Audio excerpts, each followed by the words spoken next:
love Israel? Israel number one. No politic here. Why you no love Israel?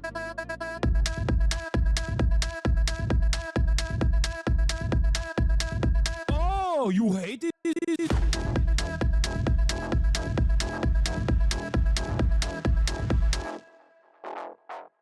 I'm Israel high. I'm Israel high. I'm Israel high. I'm Israel high. I'm Israel high. I'm Israel high. I'm Israel high. I'm Israel high. You have forgotten to say I'm Israel high? Do you love Israel? You must love Hamas. You are Hamas. I'm Israel high. I'm Israel high. I'm Israel high. I'm Israel high. I'm Israel high. I'm Israel high. I'm Israel high. I'm Israel high.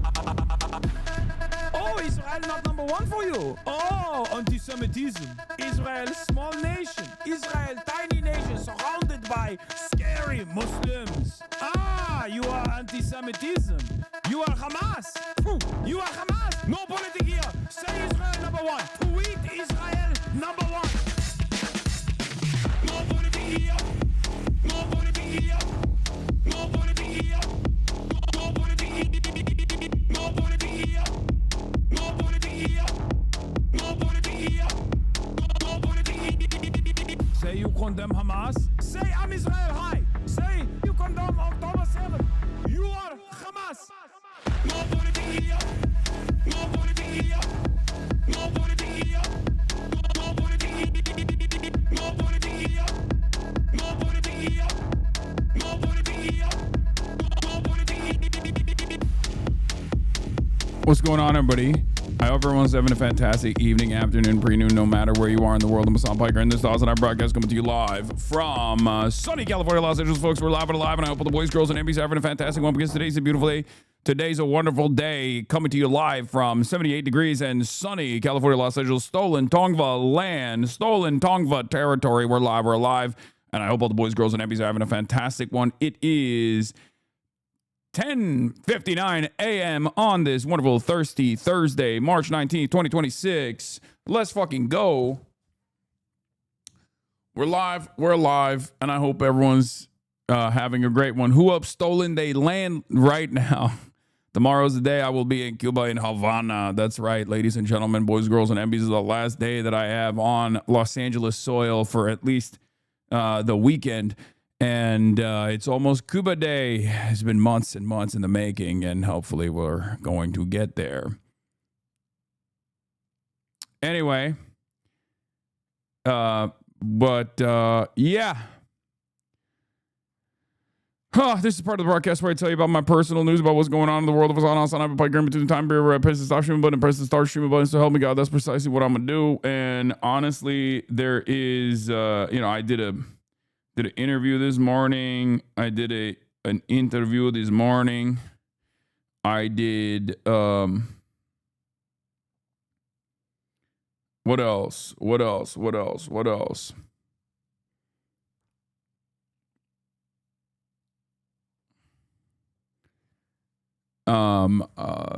I worked out. I'm in a pretty decent mood overall. I didn't read the hit piece that came out. I tweeted, chud ass loser, you already know what it is. Dude, new banger. Yeah, I know. Democrats can't be too cozy with Hasan Piker. That's awesome. I can't wait to read it. I love hit pieces like this. Am I crazy? I think hit pieces like this these are bangers. A lot of people unfortunately don't know that this is just a Wall Street Journal opinion editorial written by a right-wing Democratic Party think tank operative that has fallen tremendously out of favor with the party. And that's, precisely the reason why they write shit like this. But it's like, but because a lot of people don't know how this stuff works, they think like, oh my God, Wall Street Journal is attacking Hasan. No, it's not the case, but we'll do it regardless. You getting called out by influencers with Cuban background? Yeah, I don't give a shit, dude.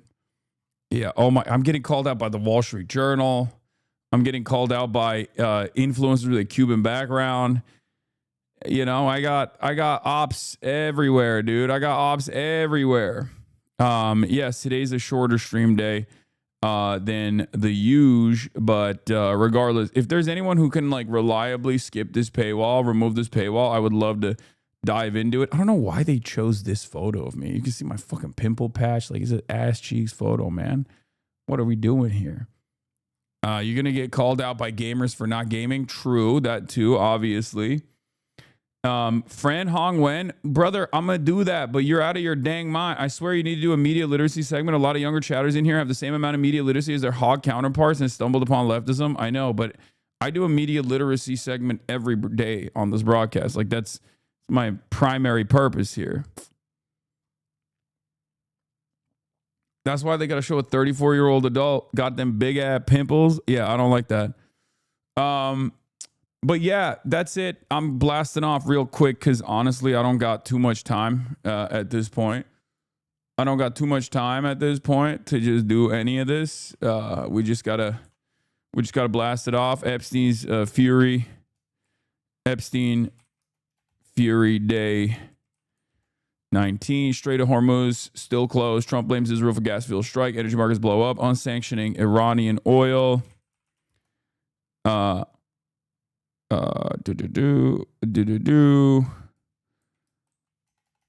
Right-wing Democratic Party think tank writes Wall Street Journal hit piece. Going to Cuba tomorrow. Will Trump drop Israel? Fuck no. By the way, I hope people understand that, like, when I'm talking about how Israel is running the show here, that doesn't mean that, like, Trump still doesn't have the fucking one phone call method. That's still absolutely something that he has at his disposal. Are you going to blast chatters in the ether if they come in with dumb, bad faith statements? Maybe. I don't think I have a lot of time to be able to do that, though, unfortunately. So, who knows? Anyway, ad-free article. Oh, thank you. You were able to get the article and put it on Imgur. Am I crazy, or is that you can't associate with HasanAbi kicking the high gear when Newsom agreed to come on the broadcast? Yeah. No, they got like really scared that Gavin Newsom also sees me as like a gatekeeper, which he probably doesn't. So you fear not, you know. Do we have a blast off meme, chatters? Do we have a blast off meme?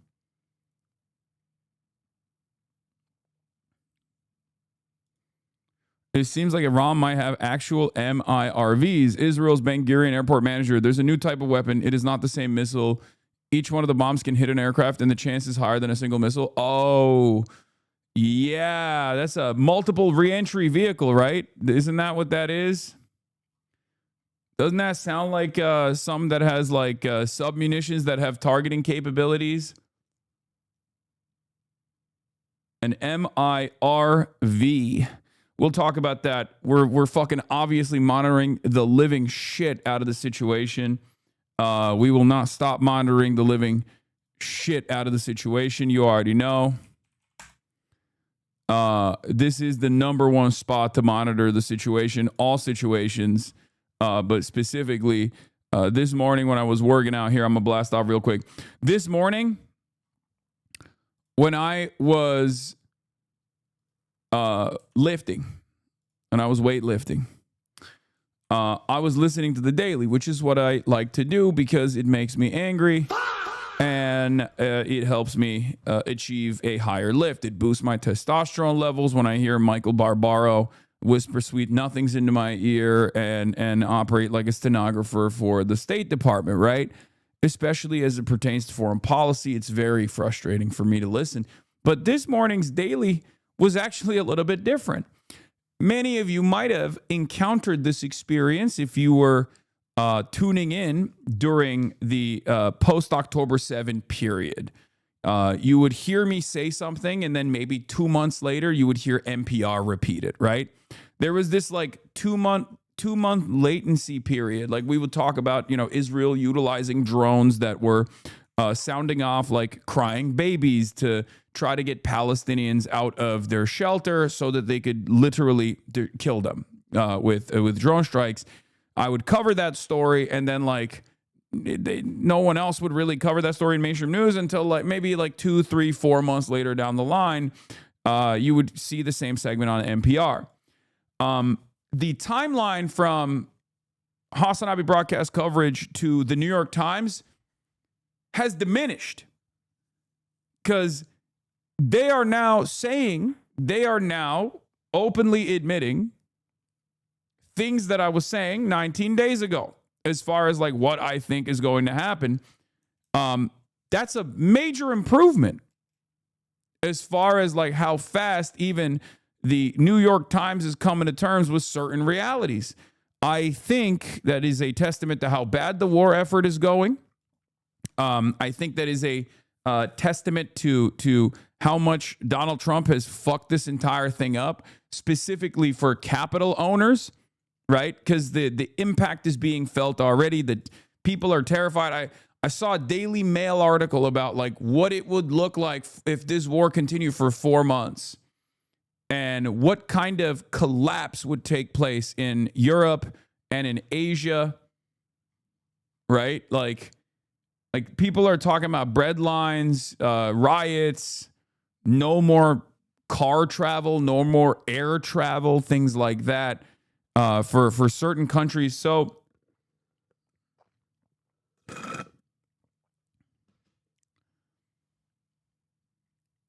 you know, it's this Encourage is panned out where this is 4 months from. What do you mean? Iran put out a footage of a F-35 being hit. No shot. Are you fucking kidding me, dude? Oh my God, American empire is so fucking over. It's not even funny. There's no way this is real, right? No fucking shot. Oh my God. Oh my God. Oh my God. Oh my God, it's real. Oh my God, it's real. Oh my God. Oh my God, it's real. Oh my God. CENTCOM confirmed it. CNN confirmed it. Oh my God. That is crazy, brother. That is our premiere. This is the next gen. This is the next gen. Oh no. Oh, we are so fucking washed, dude. Oh my God. Oh, U.S. air supremacy. Oh my God, the F-35 multi-role fighter jet, something that costs almost $1 trillion fucking dollars. How is that possible?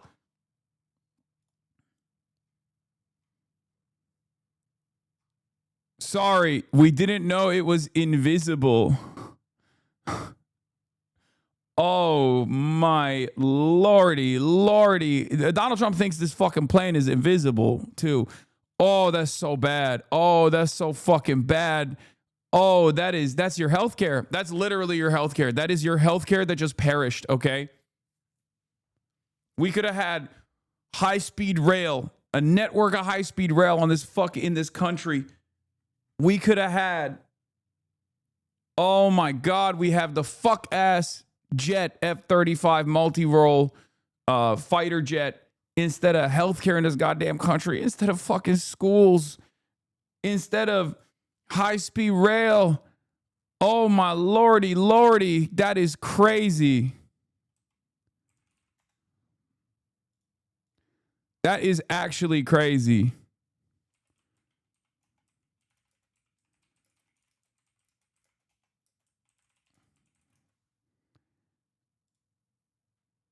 Oh my Lord, that is wild.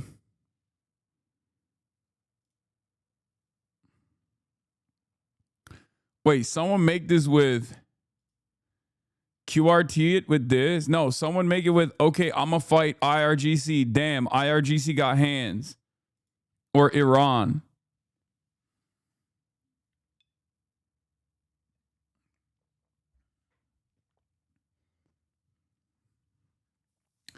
By 2017, the program was expected over his lifetime until 2070 to cost $406 billion for acquisition of the jets and $1.1 trillion for the operations and maintenance. Stop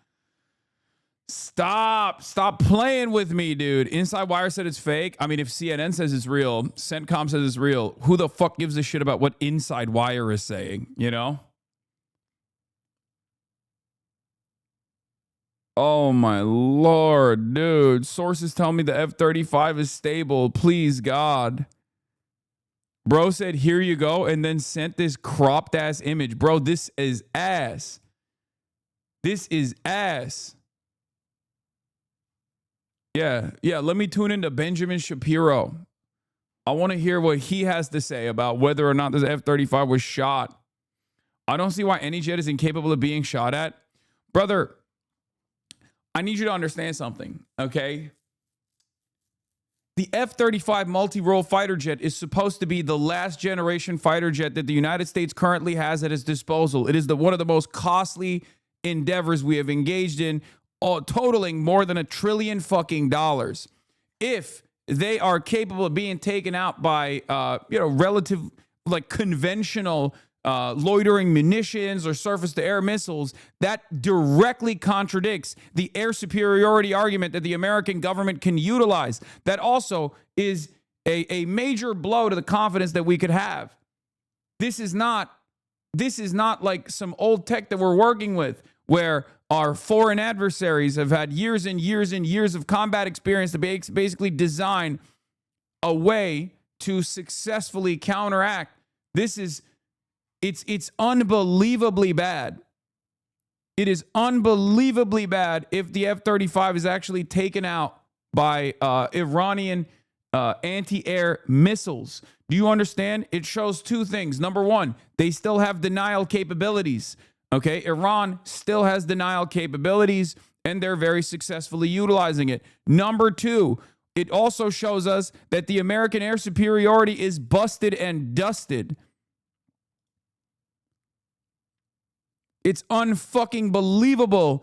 Given that the U.S. now has effectively run out of standoff munitions, they finally ordered an F-35 sortie into Iranian space. This stealth aircraft was detected, targeted, and struck, and was lucky to make it back to base in one piece. Oh my fucking Lord. Dude, this is worse than the motherfucking... Bro.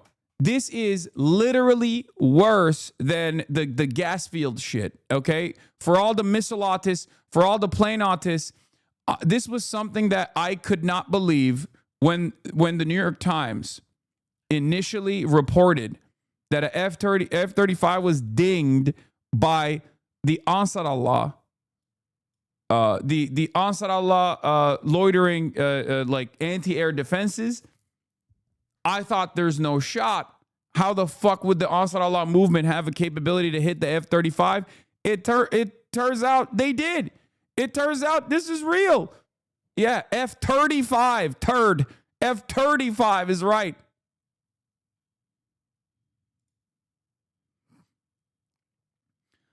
The OSINT tech nerds are saying that Iran is a totally new type of radar that our stealth fighters don't even register. If you look, that F-35 didn't even evade. They had no idea it was coming. I don't understand it. If this is real, it is a fucking devastating blow. Dude, you know what this reminds me of? It's like people thinking that, we have the best cavalry units, okay? And then they encounter an explosive ordnance for the first time, okay? Like this literally feels like America running around being like, excuse me, we have the greatest cavalry units. We've destroyed their cavalry. They don't even have horseback mounted units any longer. How could they ever do warfare? And then they just come out with a fucking cannon and they're like, what the fuck is this? A cannon? Whatever this thing is. Seems kind of stupid to unfold this on the battlefield, and then boom, out of nowhere, you're like, what the fuck? Do you understand? Like this, if this is a mass producible, repeatable incident, this literally renders the F-35 like tanks, basically. If Ukraine and Russia showed that tanks were unreliable in drone combat, this is yet another instance where it's done. Like, there's no, like, why the fuck would you use this? Why do I not find this shocking at all? I mean, am I crazy? Am I did I just like lean into the crazy coverage on the fucking F-35s?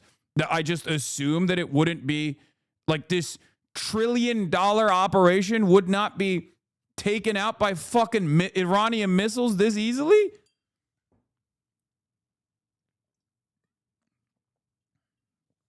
Is this China tech or Iran tech? I don't. Oh my God, dude, I cannot. It's unbelievable. It is fucking unbelievable. You don't believe in Chinese tech? No, I do believe in Chinese tech. I don't know if this is a Chinese missile or a Chinese surveillance system. I don't know if it's any of that. Okay, we don't know. I don't know. I'm not a missilotist. I don't know what the Iranian capabilities are. I have a lot of. I've been steadily impressed every single day with like not only the Iranian resilience so far, but also their engineering and their ingenuity in general. They have, it's a nation of fucking nerds. Okay, this is what happens when you got a nation of chud ass nerds. Their highest ranking officials are chud ass nerds when it comes to fucking merging Western philosophy and Eastern Islamic principles. They got like 18 PhDs. That's what their leadership looks like. And their entire fucking government structure is designed by engineers. It's the most engineering country of all time. So maybe they have their own version. I don't know if it's the Chinese one, but it's yeah, this is crazy. I gotta text Felix. Holy fuck, dude. That is crazy, brother. What the hell? I gotta fucking call Marat.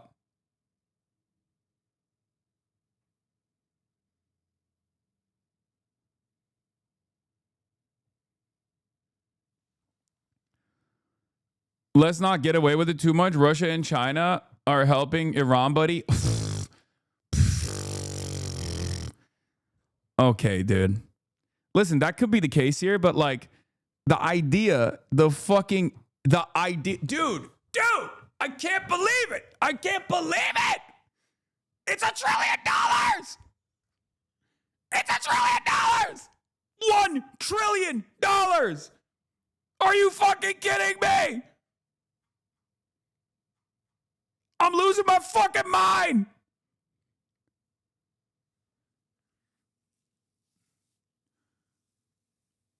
I can't. Yeah, the F-35 is so stealthy that even the taxpayers can't see where the $1 trillion went. Done. It's done. It's over. Pack it up. Bring everybody back home. Bring the boys back home right now. Bring the boys back home right now. It's over. It's over. American imperialism is over. It's done. Pack it up. Bring the fucking troops home right now. No more warfare. We gave the Strait to Iran. Just give it up. Give it up. It's over. It's over. $2 trillion. Are you fucking kidding me? Are you fucking kidding me? Wrap it up. Wrap it up. We could have built millions of miles. We could have done a robust high-speed rail network with that money. We could have literally fixed our entire infrastructure. We could have designed socialized medicine in this fucking country.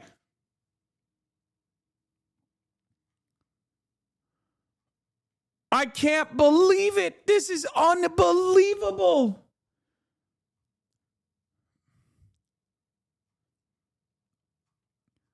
Oh. Will Amerivassal still buy the plane? Who gives a shit? Let him buy it, okay? Dude, I'm sorry. The Axis is cooking our assholes right now. It's done. It's done. It's time to become England. It's time to become England. This is the moment, okay? It's time to become England. You know how they closed up piece by piece every single fucking colony? It's time right now. If you cut away from the losses right now, you can still salvage the situation. We can still salvage the situation. Cut away from the losses presently, okay? Make haste. Cut away and just become England.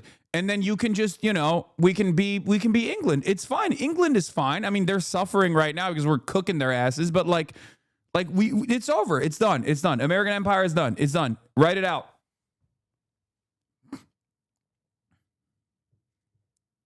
What? The whole F-35 program was $2 trillion? Yeah, you think I think every F-35 is $1 trillion? Are you fucking insane? No, I'm saying that the like functionality of the F-35, which is a true $2 trillion project, is literally evaporating in real life in front of your eyes. If the latest generation American multi-role fighter jet can be taken out with Iranian munitions like this, it sucks. It's useless.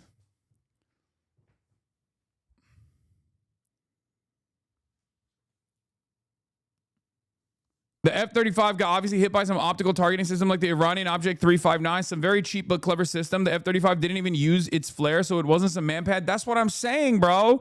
They didn't even know it was coming. Are you fucking kidding me? $2 trillion? $100 million per plane right now. That's $2 trillion of the overall fucking cost of the program down the goddamn toilet. I'm like I said, I'm not a plane autist, right? I'm not a plane autist at all. But from what I understand, like when you roll out your new gear, it's supposed to have a little bit of dominance until the adversaries can figure out unique ways of retooling their defense systems so they can like maybe get a ding off, maybe take some pot shots, right? Like it should not be. This should not happen. That's all I'm saying. Like you're talking about, you know, adversary detection systems, adversary striking capabilities that need to be advanced in the field of battle. They start, you know, reconfiguring how they're going to do targeting without being targeted themselves, right? Like all of this shit. This was a ding no. No, that's what I'm saying. You can't be getting dinged out. You can't be getting shot at.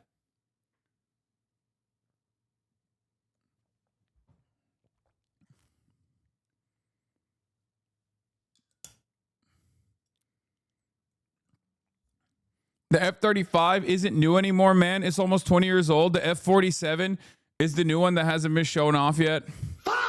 If it's anything like the F-35 program, it's cooked.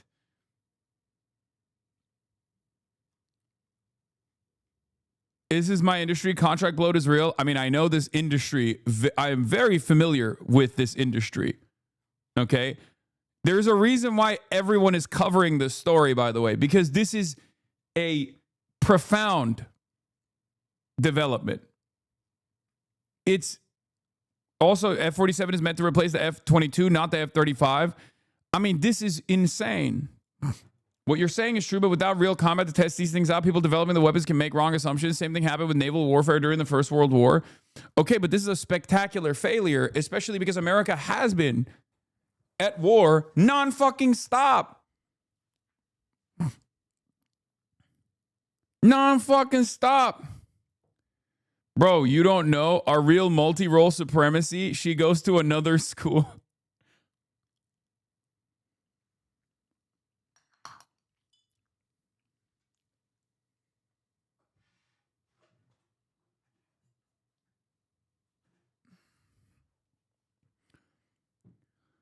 Holy fuck, dude. God damn. Please just pack it up. Please pack it up. Please pack it up. Pack it up. Pack it up. Pack it up. Pack it up.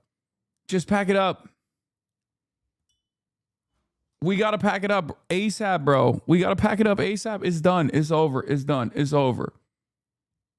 The important thing here is not whether an F-35 was shot down. It was the fact that Iran's air defense was able to detect, track, and lock onto and shoot and damage an F-35 without the F-35 even knowing that it was actually locked onto. Like, look at this.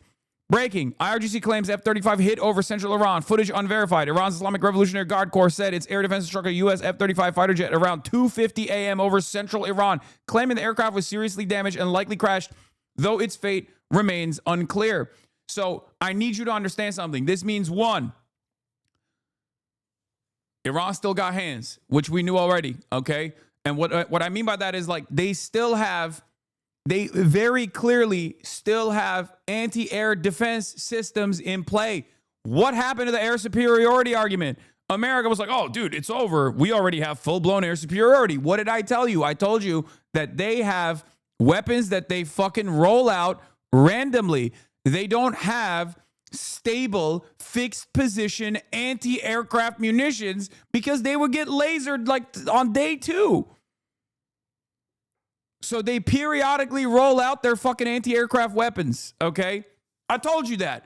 And these guys kept repeating this nonsense that America had established air superiority. And clearly they believed their own fucking nonsense, because otherwise they wouldn't have rolled out the F-35.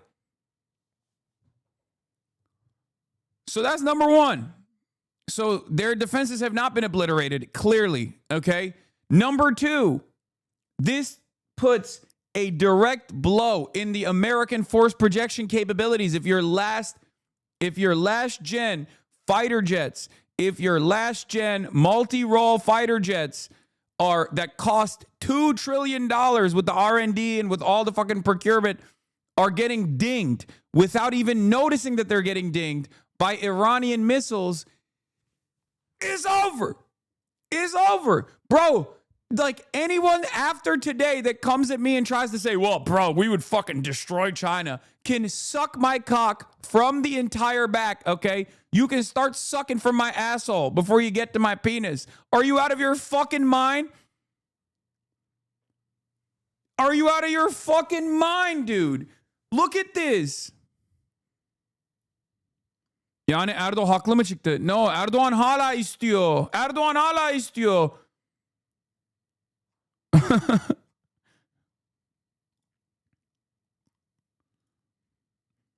Look at this.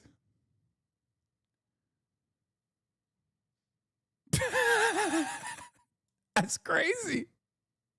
The IRGC said the incident follows the interception of more than 125 American Zionist drones, pointing to what it described as improved air defense capabilities. The claimant footage remains unverified, except there's an update.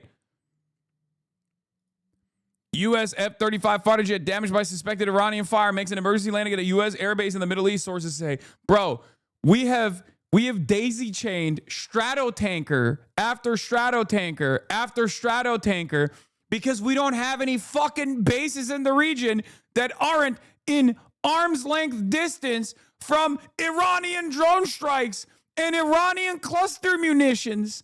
So we literally have designed this complex daisy chain of stratotankers that are refueling these planes because they have to start their flight from all the way out there, as far as they possibly can get.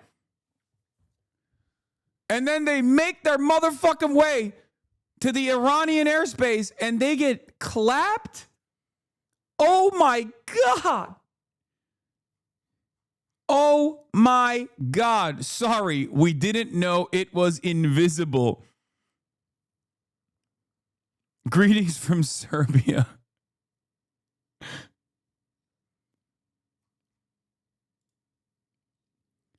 Serbia was able to down F-117 Nighthawks when no one knew what stealth really was, all with the knowledge of the designated flight travel. Yeah, that's the sorry we didn't know it was invisible line. That's where it's from. IRGC statement on the anti-aircraft system that hit the F-35.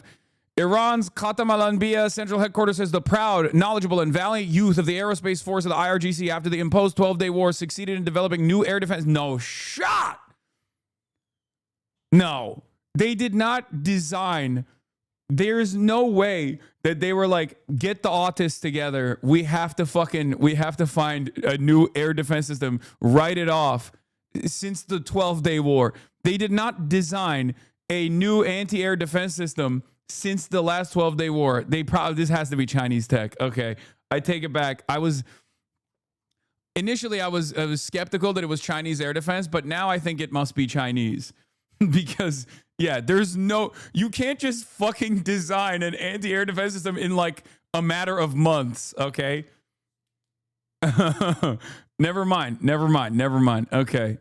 Yeah, they were like rushing the Tylenol babies right now. We got to get all of our maximum autists on the job. Says you? No, that doesn't make any sense, chatter. You're out of your fucking mind. You can't just like develop a new indigenous missile system inside of Iran with all the fucking sanctions in a matter of like a couple months. Okay? That's not how this works. Anyway, the proud, the knowledgeable, the valiant youth of the aerospace force of the IRGC after the imposed 12-day war succeeded in developing new air defense equipment and systems and deploying them in the country's integrated air defense system, striking the legendary power and invincibility of the ultra-advanced fifth-generation American F-35 aircraft, breaking its aura for the first time in the world and discrediting it. If 60% of all STEM graduates in Iran are women, then they got the scariest type of autism there. Girl autism. Yes, bro. Yes. Yes. Iran is developing new tech at anime speeds not seen on this earth before. I mean, look, people love an underdog story. I wonder if this is how they felt when they were watching America just like punish Vietnam for no fucking reason. And we were just sitting there being like, why are we doing this? We shouldn't do this. It's got to be like a similar experience, right? Where it's like nobody wants this except for like maybe a couple people that really want this, and they want it because they want it at the behest of a foreign nation. And we just kind of have to sit here and be like, oh, another day, I guess.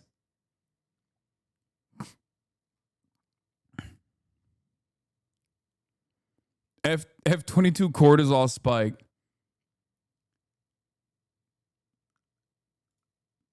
That missile was fucking moving too goddamn. Yeah. Is Iran actually Wakanda? Yeah, it's Wakanda for the autism.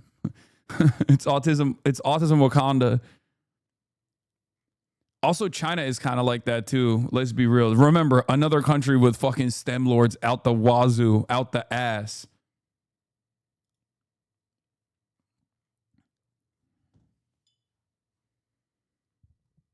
Watch them blame the pilot. They're gonna be like, it's a woman pilot. Yeah, this is a tremendous failure for American ingenuity. This is unbelievable. I mean, it's totally unfucking believable. I need to see the cope on this shit. I need to see the cope on this right now. What happened to all the fucking pro-NATO Os and Andes that were like, excuse me, who's to say we have not accomplished our military objectives? We've decapitated their leadership and we double tapped a school. That's a success. Iran gonna find out why we don't have healthcare. It's like, bitch, you don't have healthcare. You are the one who doesn't have healthcare. You're asking the wrong questions. You're making the wrong statements. You should be saying, we should have healthcare instead of this. You don't even have the force projection confidence booster any longer. How do you sit here and watch $2 trillion light on fucking fire?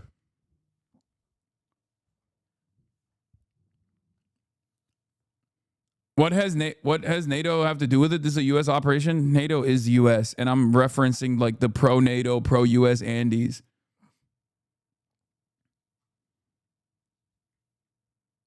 Can someone link me to tweet Hasan had up with a poster that said the F-35 was invisible or something? I couldn't get it. Yeah, also, it's wonderful that Donald Trump, again, JD Pondon, the bullet pierced my ear, but I still hear the voice of the party. JD Pondon comes out. Share of respondents who say it's either better to depend on China or on the U.S. under Donald Trump. Canada, 57% say it's better to trust China. Germany, 40% say it's better to trust China. France, 34% say it's better to trust China. The UK, 42% say it's better to trust China. Oh my God. Oh my Lord. I never thought I would see the day. I never thought I would see the day where the Euroids are waking up to the reality that they have been vassalized. What is happening? This is why I said these are the weeks where decades happen. That's why I said it. America's century of humiliation is upon us. It is now time to redesign everything, okay? We got to pick this society apart piece by piece to rebuild it. It's over. The faster we pivot away from our endless militarism, the better it will be for American society, for ordinary Americans. Please, please, I know no one will listen to me except for the motherfuckers in here, but god damn, dude, please.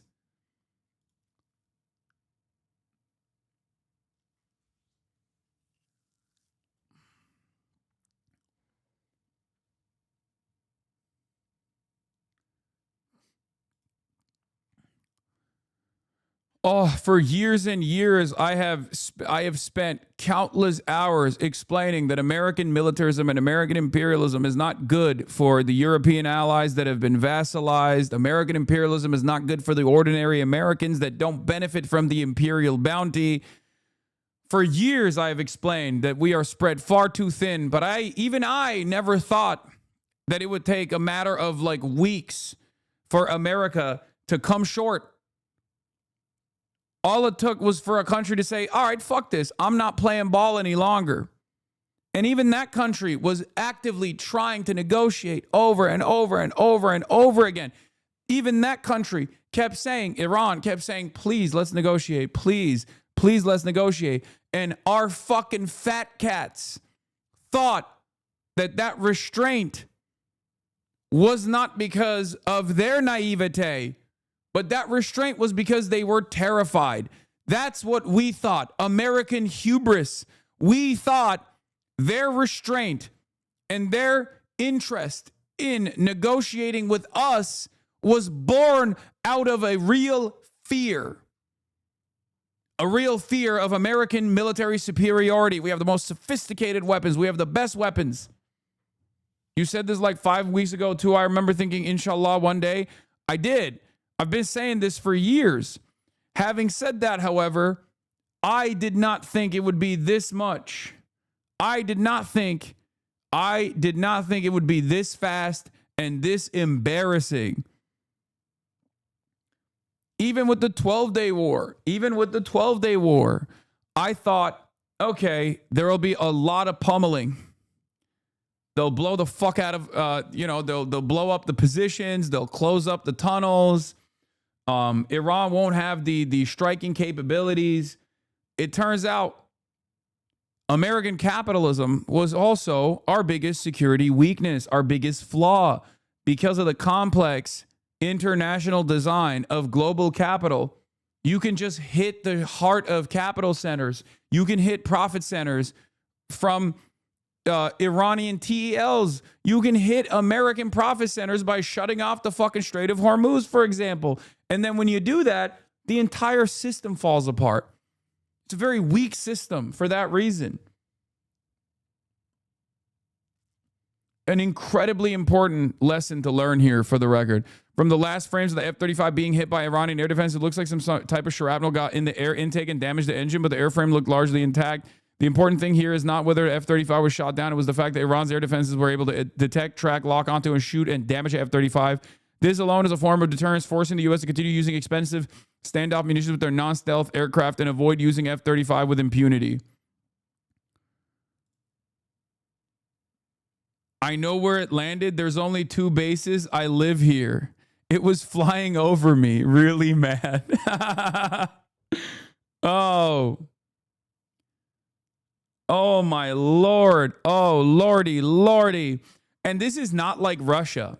This is not like Russia at all. This comes after 2.5 years of Israel doing genocide, unlimited genocide in Gaza with American defenses, with American help, with American aid, with American weapons, right? This also is like, this also wasn't like, Russia invading Ukraine, right? This is America and Israel, 2 partners that have shown that they're unreliable already and expended all the goodwill that they may have had with their European partners, striking a sovereign nation state.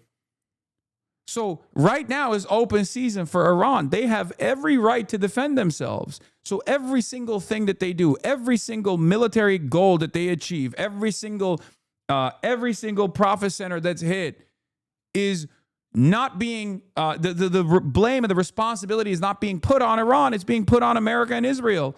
Even in places like the United States of America, instead of people feeling hardened and instead of people feeling emboldened, people feeling a sense of pride and getting angry at the enemy, right? They realize that we did this. We did this. It is an underdog story in some ways. We should have never done any of this. We should have never done any of this. Okay? That much is clear, I hope.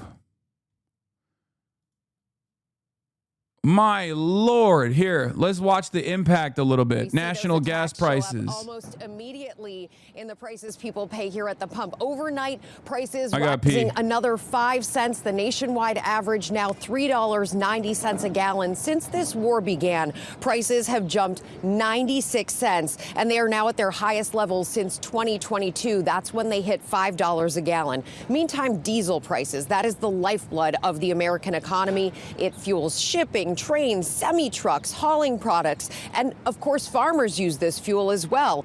It is now $5.05 a gallon. The past 2 weeks have brought the biggest 2-week price increase in diesel on record, and it all comes down to oil, which is now $95 a barrel, in that range. Every $1 move in oil prices translates to about a 2 to 3 cent move higher at the pump.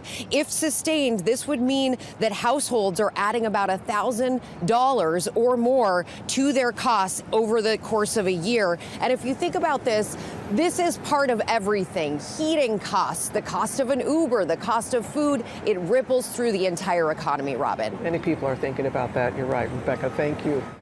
Day 20 of this war. Israel and the US have continued to hit targets in Iran. But there is a new type of target, a new category over here. We're going to talk about it. Israel targeting Iranian energy infrastructure and Iran hitting back. This. I didn't even realize how perfect my fucking new merch is for this moment.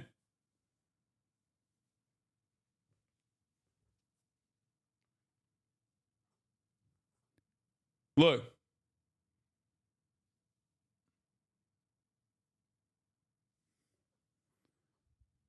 Yeah, I didn't even realize that I'm literally wearing my new merch that's coming out, and it's a perfectly illustrative of the moment that is happening currently. That I designed this literally fucking like 3 months ago, okay, or even longer than that. Is crazy. Pre-watch Piker, precog Piker, baby. Did you start World War III just to sell merch? Yeah. Piker Broadcasting Service for tomorrow's merch today. Piker Broadcasting Service for tomorrow's news today. Ladies and gentlemen, boys, girls, and MBs, here at the Piker Broadcasting Service, you know, it's not always going to be fun. Okay, but Union Made, American Made merchandise, ideology.shop. Please, your voluntary contributions in the form of a Twitch Prime. So you got stakes in this too? Yeah, I'm fucking, call me Josh Gottheimer the way I traded on insider information. Is an escalation, a big one that deepens both the war itself and the problems for the global economy. Let's zoom in a bit to understand this more, because it's really important. The waters between Iran and Qatar actually in between. Erica Kirk ass merchant. Yeah, that's me, baby. Between them is the world's largest natural gas field. And the two countries, well, they divvy it up pretty much. Iran calls it the South Pars. Qatar calls it North Dome. Now, Israel struck targets related to it in Iran. Whether or not it had the approval of the US is now a matter of contention. This shows the video of the aftermath of a strike in Asalea. Iran struck back straight away, hitting the Ras Laffan complex. Qatar said there was extensive damage, taking out 17% of Qatar's natural gas export capacity. Repairs are expected to take 3 to 5 years. That has led to the price of gas to shoot up. So that means a country like us here in the UK, where gas is a crucial part of our energy mix, we're going to see higher energy prices. But Iran also threatened to strike other energy infrastructure facilities across the region, including Saudi Arabia's SAM Ref Refinery. That is over here, and that's really important. You'll notice we've shifted over on the map away from the Strait of Hormuz, which we will talk about. A lot of people say, well, maybe Is Qatar exaggerating the damage to satisfy Iran? I don't think so. I think they like actually are cooking the fucking gas fields. maybe this is a way to bypass the Strait of Hormuz, the issues there. But if this is a target now, well, that plan doesn't work anymore. And there are also targets much closer to the Strait. In Saudi Arabia, on this side of it, up here. In Qatar, we've talked about it. Also the UAE, another gas field down there. So we've been talking about gas in Qatar. The other side of this is that Americans spent hours on hours at Davos, at all these different international summits, yelling at the European allies for desperately trying to get on the renewable energy grid, desperately trying to electrify their grid, right? If you recall, Howard Butlick went on stage and was like, why the fuck would you move into the realm of renewable energy when China controls that? Wouldn't you want reliable, energy that we're providing you? Fossil fuels, right? You guys got to stop trying to electrify your grid. You guys got to stop moving in the direction of renewable energy. Well, after today's incident, not even today's incident, but like the last couple of months have shown, turns out in order to have energy independence, you have to move into the realm of renewables. Because what was previously foreseen as reliable energy, okay, reliable energy is no longer seen as reliable energy no longer, right?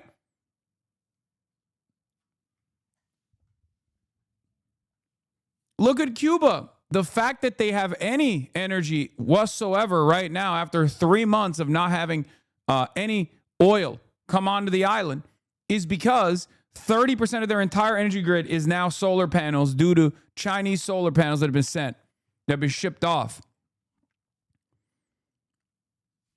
That's it. Is solar panel time. This is something that people have been pushing for many, many years. In order to stave off some of the worst elements of anthropogenic climate change, people have been actively advocating for it. But also, there is an independence, an energy independence angle here too. 70% of LNG production is insane. Qatar Energy said this is $20 billion in annual revenue loss. If oil fields keep getting hit, it seems the GCC countries may not pivot their primary frustration to Iran, or may pivot their primary frustration to Iran. At least that's what the Qataris and Saudis are suggesting. Yes. Yeah. Qatar Energy just announced that they may have to declare force majeure on long-term contracts for up to 5 years, dude. We have escalated into worst-case scenario territory overnight, and it literally happened because Israel struck the gas fields. Just remember, Israel struck the gas fields. Iran and Qatar share that gas field.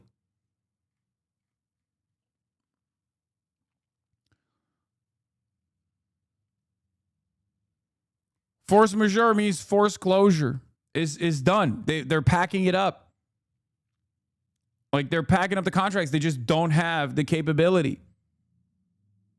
That is an unbelievable energy crisis. That's precisely the reason why, by the way, Donald Trump came out. That's precisely the reason why Donald Trump came out last night and said this dumbass Truth Social post that I replied to. I said, everybody panic now. He came out and said, where is it? Where is it? Hold on.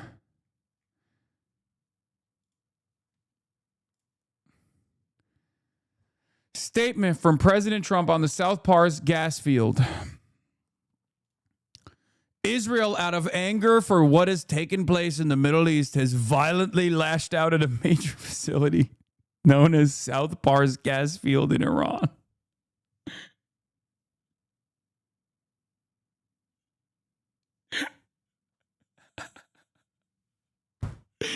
I mean, I just didn't think that the end of the world would be so funny at the same time. You know what I mean? Like, This man is a wordsmith, brother. What do you mean? Out of anger for what has taken place in the Middle East, has violently lashed out at a major facility known as the South Pars gas field in Iran. Like,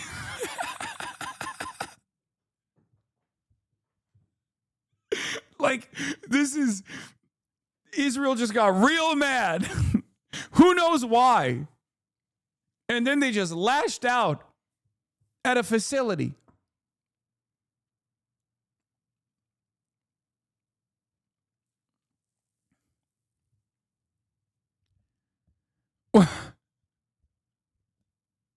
It's so funny to describe Israel escalating.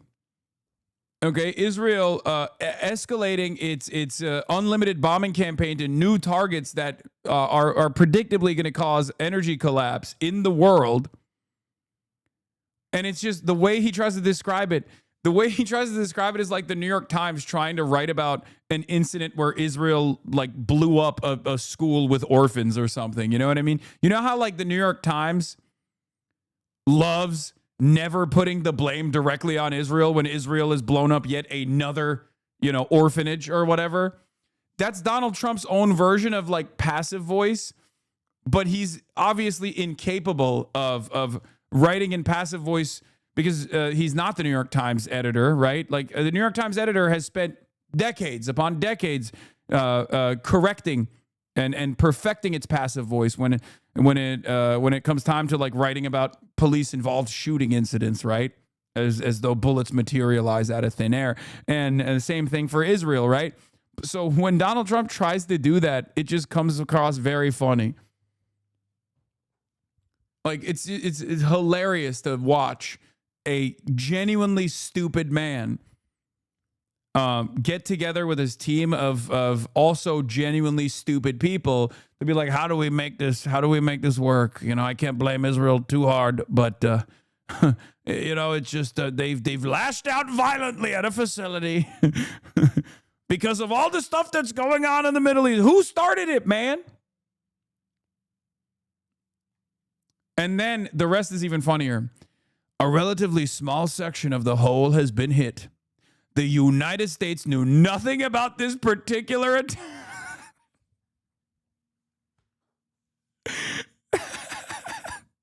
No, definitely, man. Yeah, Israel blew up the gas fields, and the American government knew nothing of it. Okay? Knew nothing about this particular attack, and the country of Qatar was in no way, shape, or form involved with it, nor did it have any idea that it was gonna happen.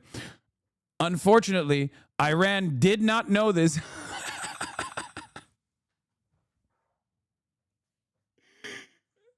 Unfortunately, Iran didn't know this. Iran mistook the Israeli-American bombing campaign on the gas fields as the Israeli-American bombing campaign on the gas fields and retaliated. Unfortunately, Iran didn't know this either. Everyone is uninvolved. This is a totally random happenstance. Totally random. Israel just violently lashed out, and then Iran didn't know who was responsible, so they also lashed back at the oil fields. It's clearly not true, and it looks really bad for his admin if it is true. Just the worst statement ever. No, it's one of those incidents where, like, you know how I used to always say I feel kind of bad for like Israel defenders because it's like impossible to defend Israel. This is that moment, right? I mean, I don't actually feel bad for Zionists who get paid to defend Israel, But do you see what I mean? It's like impossible to defend Israel. So if your job is to do PR for the apartheid, the genocidal apartheid state, the Zionist entity, you're going to have a hard time. You're always going to look like a fucking idiot. And the best case scenario for this PR is going to make you look like a buffoon. Obviously, the truth is America did know that Israel was going to do this and said yes because they're fucking morons.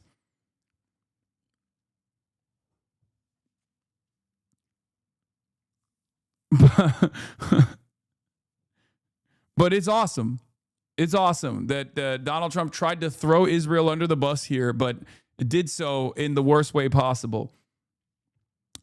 Anyway, unjustifiable. So yeah, Iran didn't know this, and any of the pertinent facts pertaining to the South. You can see, you can feel how sweaty his thumbs were when typing this out, by the way. Or any pertinent facts pertaining to the South Pars attack and unjustifiably and unfairly attacked a portion of Qatar's LNG gas facility. No more attacks will be made by Israel pertaining to this extremely important and valuable South Pars field unless Iran unwisely decides to attack a very innocent, in this case, Qatar.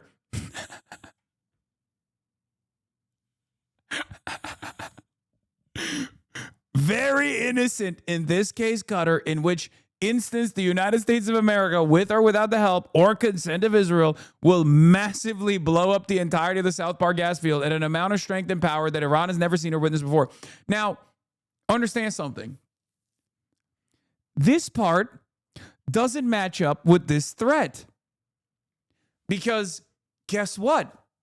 You are writing, many people are saying, the most anxiously typed truth social post imaginable because Iran got struck and then retaliated. So if your threat, okay, if your threat in this instance is we'll blow it up even harder, well, then they have nothing to lose, don't you think? Because this is how escalation works. You escalate, and then they escalate, okay?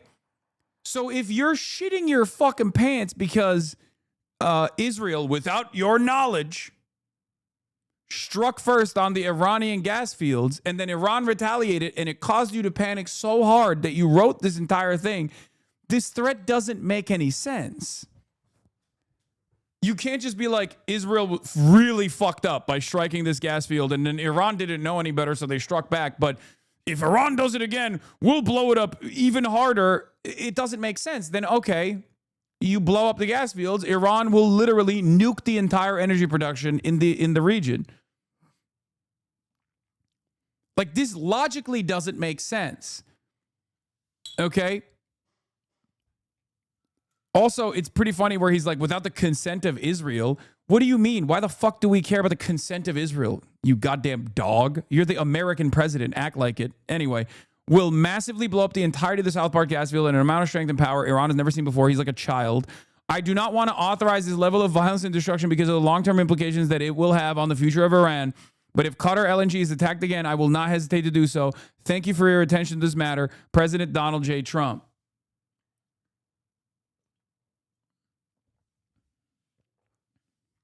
Military genius, dude. Yeah, I hate to be the bearer of bad news, but if infrastructure like this gets blown up as of this moment, it will take at least a decade to recover from this war. And the truth is that the world's energy picture has probably changed forever, which is true. This single facility produced roughly 20% of global LNG supply, and as of 2011 had taken $70 billion to build. It took 14 years to build this fucking facility, apparently. 14 years, one of the most sophisticated gas facilities on the planet. What makes this even worse is that Iran's strike on this was retaliation after Israel attacked the South Pars gas field, which draws from the same natural gas reservoir, which is the world's largest by far. That's what's so crazy about this. So if Iran didn't even retaliate, that still actually harms the Qatari interests. So they're getting double fucked in this circumstance. Qatar is getting fucked twice. First, when Israel strikes the same gas field, okay, just on the other side of not the coastline, but like it's basically pieced up half and half almost between Qatar and Iran, right? So Qatar is getting it from both ends, first by Israel, then by Iran. Heck, on the list of the 25 largest natural gas fields, this single reservoir holds roughly 40% of their combined recoverable reserves and is nearly 6 times bigger than the second biggest field in the world. And unlike many of the others on the list, it's only at 10% depletion, meaning 90% of the gas is still there. Which means that probably for many years, a huge share of the gas from the world's largest reservoir simply won't be extractable. As infrastructure on both sides, Qatar's and Iran's, has now been blown up. From a global energy supply perspective, we're deep in the worst case scenario territory.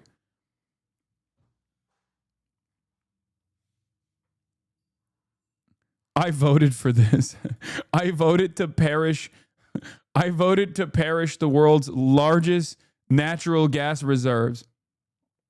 Yeah, also, that was really funny because Trump literally threatens in that Truth Social post to blow up Qatar's gas field to defend Qatar's gas field. Like, none of this makes sense. It's so obviously just a panic tweet late in the night. Incredible, dude. Actually incredible. Where are the nothing ever happens guys? Where are they? I need to hear from them. Satan Yahoo live and addressing everything. And I think in the final account, as I said, it's up to the Iranian people to show that. Fucking idiot, dude. Yeah, get fucked. We can create the conditions, but they have to. He's still like, come on, Iranians, do something. Why won't you do a revolution now, please? Please, come on, we fucked up. You can't do it only. Also, I love addressing the Iranians in Iran in fucking English. I love addressing the beautiful Iranian people in Iran that are going to rise up in fucking English. Know who this audience, you're the audience for this. Okay, well, not you, but like Trump is the audience for this. This is the audience for this is not the Iranian people, okay, who I don't think have had access to internet for the last 19 days regardless. For a transitional government, a democratic transitional government, or a moderate transitional government. I hope that it comes to being. I think it's too early to say. Next question from Richard Engel from NBC News. Good to see you again. Wait, why are they muting the Richard Engel's question?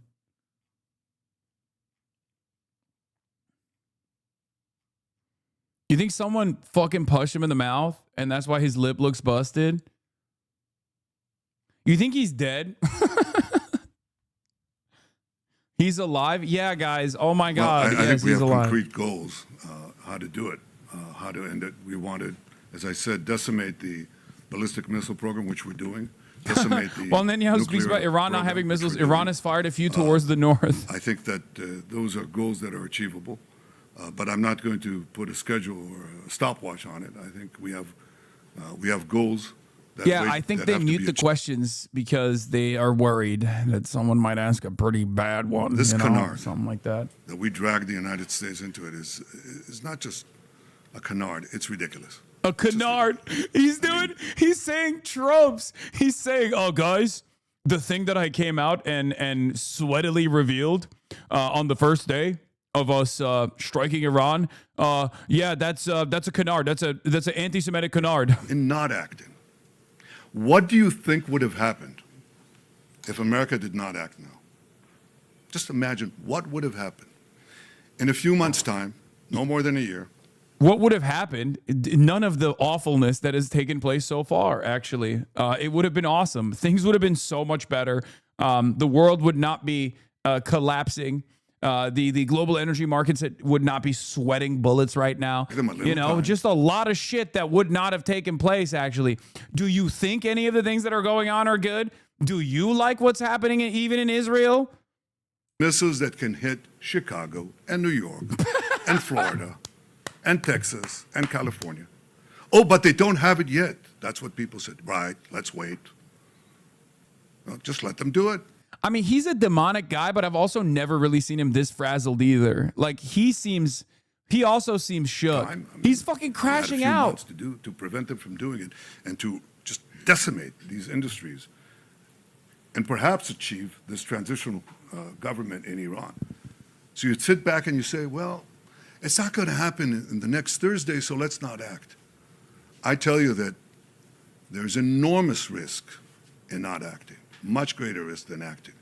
And if you think that the oil markets are in trouble today, think of Iran with nuclear weapons and the means to deliver them. Then think of the blackmail that you would endure. I didn't exactly ask, however. Okay, we're going to go to the next question. No, I think it's only fair. This is a serious subject. What is the question? One question for, Yeah, go ahead. athlete. Go ahead. We don't have a lot of time. That's, Why don't this is the war? go ahead, ask. Of course, but you have There are colleagues that oil, want to ask questions. there are oil Go ahead, ask. burning. Gas prices are going up. The war is popular here in Israel. Is not popular with many Americans. Dude is on like the most evil human being since Hitler. I mean, there's a lot of Hitlers. Like, I think Trump is also one of those guys, right? Like, it's not just Well, we Benjamin have Netanyahu. achievable goals, and I'm not going to speak. Like, Big Yahoo is not the only Hitlerite out, okay? Make no mistake. I would say that America has its own legion of Hitlers as well, okay? Big Yahoo is just like one of the more visible and one of the more annoying ones. I think, and Americans understand this very well because we're real partners.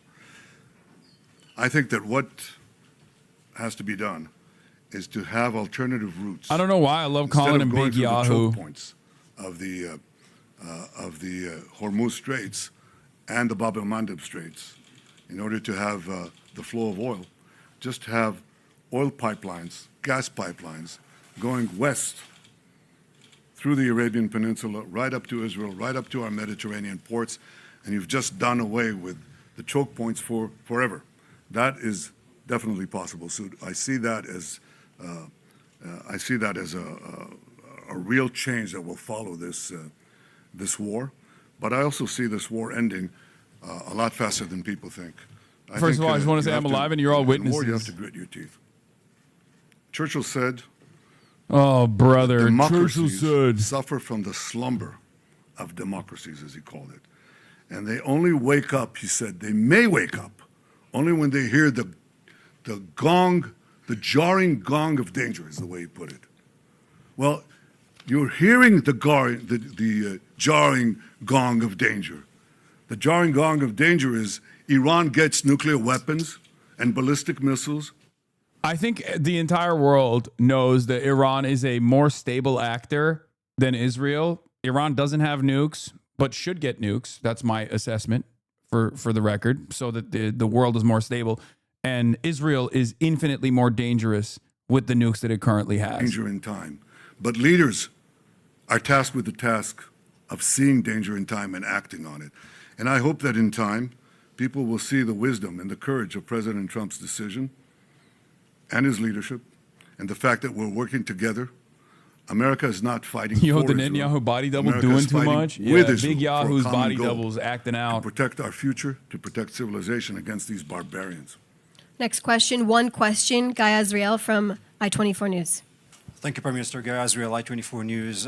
President Trump said today he did not like the Israeli strike on the Iranian gas fields. My question to you, was the president aware of Israel striking that gas field? Did you approve it? And please, if you may, do you see any signs that the Iranian regime is collapsing? And what assurances do you give the Israeli public that if it does stand on its feet, we will not see another wave of a war with Iran in maybe 5 or 10 years? Well, I'll say two things. Fact number one, Israel acted alone against the Slawiya gas compound. Fact number two, President Trump asked us to hold off on future attacks, and we're holding out. What do we see? What happens if are there any signs that the... First, Unit 8200 Barak Ravid literally said Israel and America did this joint strike together, by the way. So, But will I tell you, too will I late commit now. right now that it's going to collapse? I can tell you that we're working to create the conditions for it to collapse. But it may survive, it may not.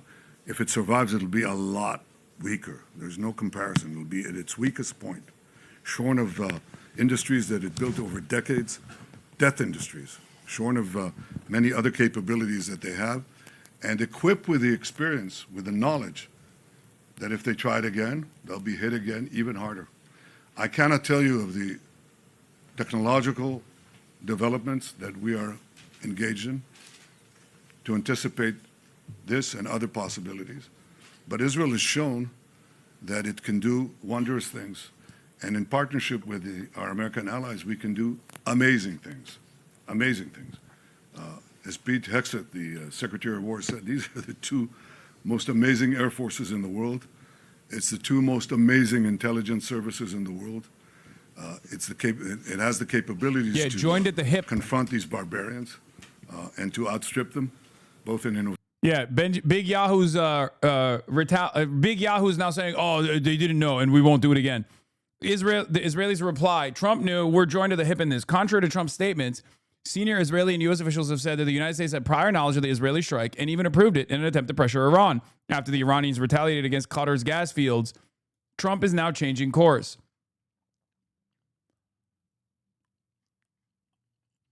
Hey guys, how do you like the fucking fuel prices, by the way? Do you guys enjoy it? Because the real president of the United States of America, Big Yahoo, wanted you to suffer. Okay, remember that. A lot. And our little president, Donald Trump, allowed it to happen because he's a fucking bitch. Okay? Volumes, I read most of them. He also wrote The Lessons of History. Very brief, 100-page book. I like walking. In which he said, well, history proves that, unfortunately and unhappily, Jesus Christ has no advantage over Genghis Khan. Because if you are strong enough, ruthless enough, powerful enough. What the fuck is this guy talking about? Good. Genghis Khan. Okay, dude, whatever. I'm bored of the president talking. I hate the president. I hate our real president. I hate our chud-ass real president, dude. He fucking sucks! Clearly a better president than ours, though, because he does have free healthcare for his citizens. Not us, of course. Anyway, our response to Israel's attack on our infrastructure employed fraction of our power. The only reason for restraint was requested the escalation. Zero restraint of our infrastructures are struck again. Any end to this war must address the damage to our civilian sites. Oh, there's also a dollar counter here that we haven't talked about. Everything that they strike, Iran absolutely has the right and the responsibility to demand restitution for, compensation for, reparations.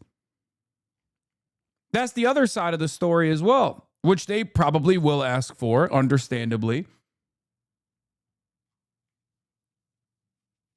Everything that Israel is blowing up, we have to pay for. We're paying for it with our tax dollars already. With the weapons that are being used, because those are our weapons, right? Those are our munitions. And then on top of that, they're going to demand us pay compensation. They're going to demand that we pay reparations for the shit that we blew up. This is a fraction of what's going on right now, by the way. Watch. Let's take a look at what Scott Bessent had to say. Mr. Treasury. Let's see what he had to say about releasing some of the sanctions piece by piece on Iran. Effort. We had a break the glass plan across the administration and at Treasury. We unsanctioned Russian oil. We knew that there were about 130 million barrels on the water, and we created supply that is beyond the Straits of HORMUZ. So we anticipated this.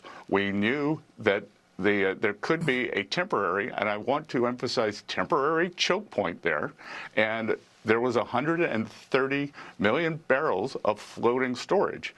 In the coming days, we may unsanction the Iranian oil that's on the water. It's about 140 million barrels, so depending on how you count it, that's 10 days to 2 weeks of supply that the Iranians had been pushing out. That would have all gone to China. In essence, we will be using the Iranian barrels against the Iranians to keep the price down for the next.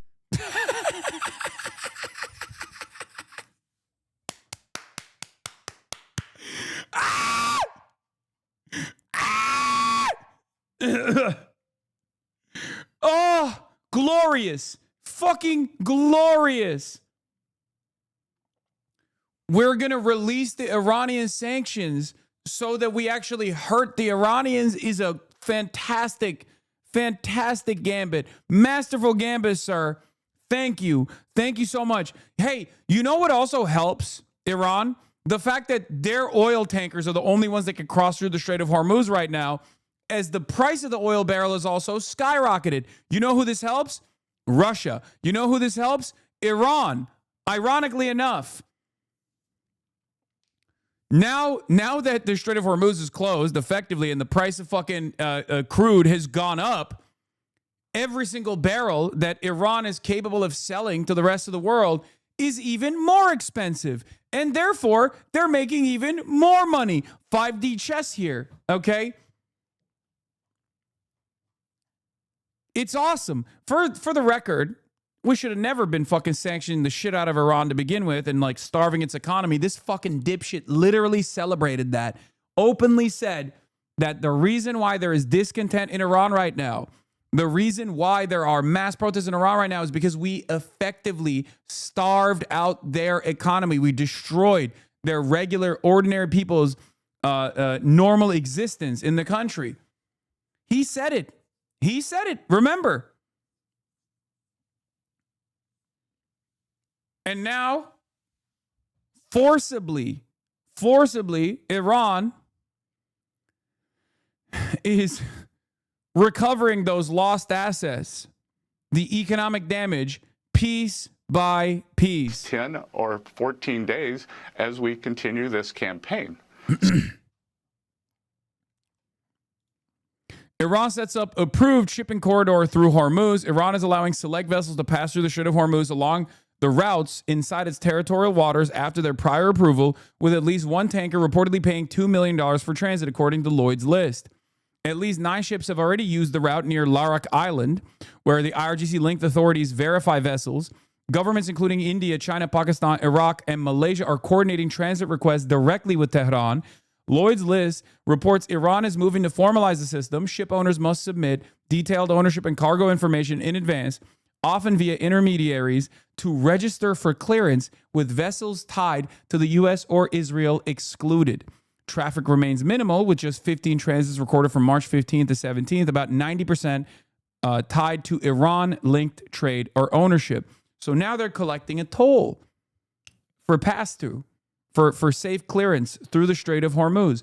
Not only have they effectively shut off the Strait of Hormuz, as we've talked about already, they are now rerouting vessels through one of their islands to collect a fucking toll.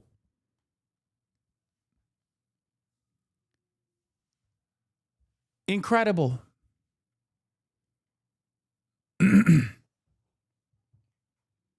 Yeah. RIP Australia, I guess. My dumbass government is helping the USA so we won't get to make a deal for safe passage around. Fucking idiots. You'll see. I think that things will change.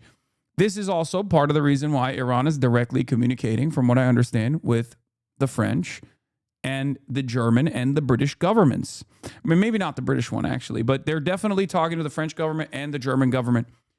Iran, by force, is getting the European vassals to decouple from America. Iran is utilizing capitalism to its advantage. The weakness of capital is that endless profits may flow.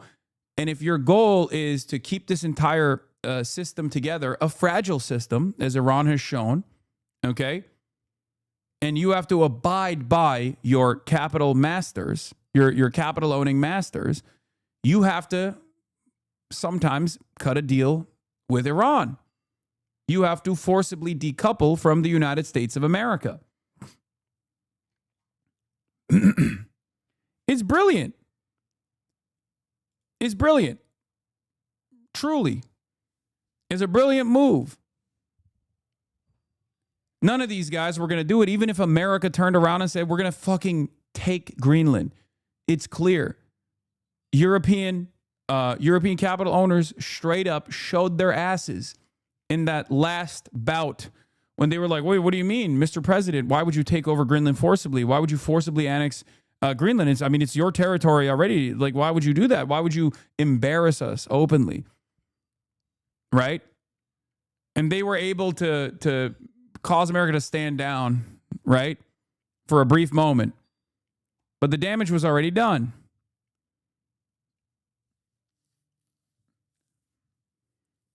But it wasn't enough.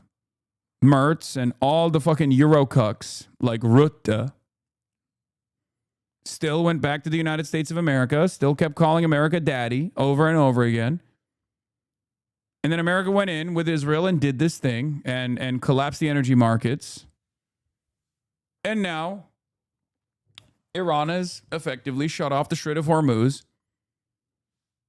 and is by force, one, showing what kind of damage it can do to American assets in the region, delivering blow after blow to the confidence that America had, or the confidence that allies had in American security assurances. And also, last but not least, collecting a fucking toll in the process and forcibly decoupling European vassal states from America, because European vassals also have their own capital masters. And when the order of global capital is disrupted this way, nation states remember that they have their own national interests.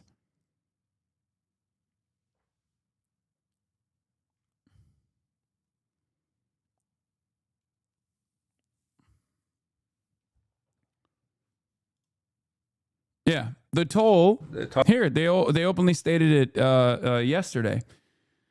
They're planning to levy a 10% toll on all ships passing through the Strait of Hormuz. This will generate $73 billion a year, completely offsetting U.S. sanctions and paying for war damages. Talking about leveling a tax, a toll on ships.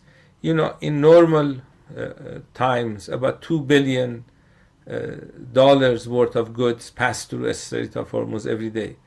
So if you have a 10% toll, that would be $200 million. That would bring Iran about $73 billion a year. And that would be enough to offset the illegal sanctions that the country is going through. That would be enough. This is racketeering, eh? Are they taking payments in dollars? I don't know if they're taking the payments in dollars. They floated the idea of trading on the Chinese yuan, but I don't even think China wants that to happen. So I don't know if they just like kind of dropped that. But are they only regardless. The point is, people can say this is illegal all day, every day, but you know what else is illegal? Doing a decapitation strike on a fucking sovereign nation state, blowing up its energy grid, engaging in chemical warfare. So, sorry, sucks to fucking suck. You dropped it. You cannot fucking say, you cannot turn around and say, oh, why won't they abide by international law? They are dictating the terms of international law. If might is right, and this is something that I kept repeating, right? If might is right is the way of the land, if we're operating on those rules, then sometimes there will be another country out there who's crazy enough to fucking fight back, and then they rewrite the rules at their behest, at their to their benefit. This is a moment. You can't fucking complain about it. Okay? I know that for many Americans, we're so used to dominating other countries, right? That there's almost this weird entitlement, this selfish attitude where we're like, what do you mean you're fighting back against us? That's illegal.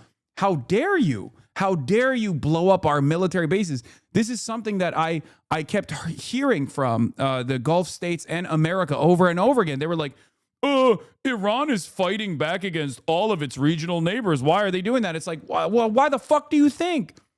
You can't put American military bases and then engage in American military action against a fucking sovereign state and not expect them to retaliate. What the fuck's wrong with you? Fuck legality and fuck the rules of shipping and free trade fabricated by the pirate, looter, plundering, colonial, inhuman, parasite bastards to uphold super profit extraction for the global majority. True. This is what anti-imperialism looks like, by the way. And sometimes it's not going to be conducted by guys that are ideologically committed. Sometimes it's a mechanism of survival. This is a matter of survival for Iran. It's a matter of maintaining their dignity, maintaining their sovereignty. They are well within their rights to do this. Okay? This is what happens. This is what fucking happens when you go toe to toe with a country that's, you know, backed into a corner where they have to fight their way out of it. Okay? You know what's crazy about it too? All the while all of this fucking chaos is unfolding, okay, Israel is still trying to rape southern Lebanon. America is still trying to actively starve Cuba. Like, that's how evil empire is, okay? There are real human casualties on the other side of this that we don't even consider. The Israeli forces are still dominating the lives of regular Palestinians in the West Bank. All of this must be put to an end, okay? Western imperialism must be held to account. Western imperialism must be brought to heel. It's that fucking simple. That's it.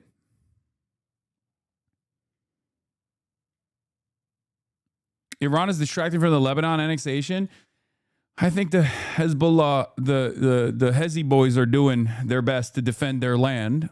Again, well within their right to do so. They're a non-state actor. Obviously, they don't get a lot of positive coverage for that reason. It's easy to just say they're terrorists, they're terrifying, they're terrorists, they're bad. The reality of the matter is they are the de facto standing military of Lebanon, because the Lebanese military is not doing shit to defend their own fucking lands, as Israel is openly communicating that they will annex and even turn into Gaza, southern Lebanon in its entirety. Okay? So yeah, they have every right to defend themselves. They have every right to defend their lands. And they have every right to use ATGMs on those $30 million Merkava tanks piece by fucking piece, as the Israeli government keeps repeating. There has been a massive security incident in southern Lebanon over and over again, every single fucking night. They have the right. What the fuck are we doing? Don't fuck around.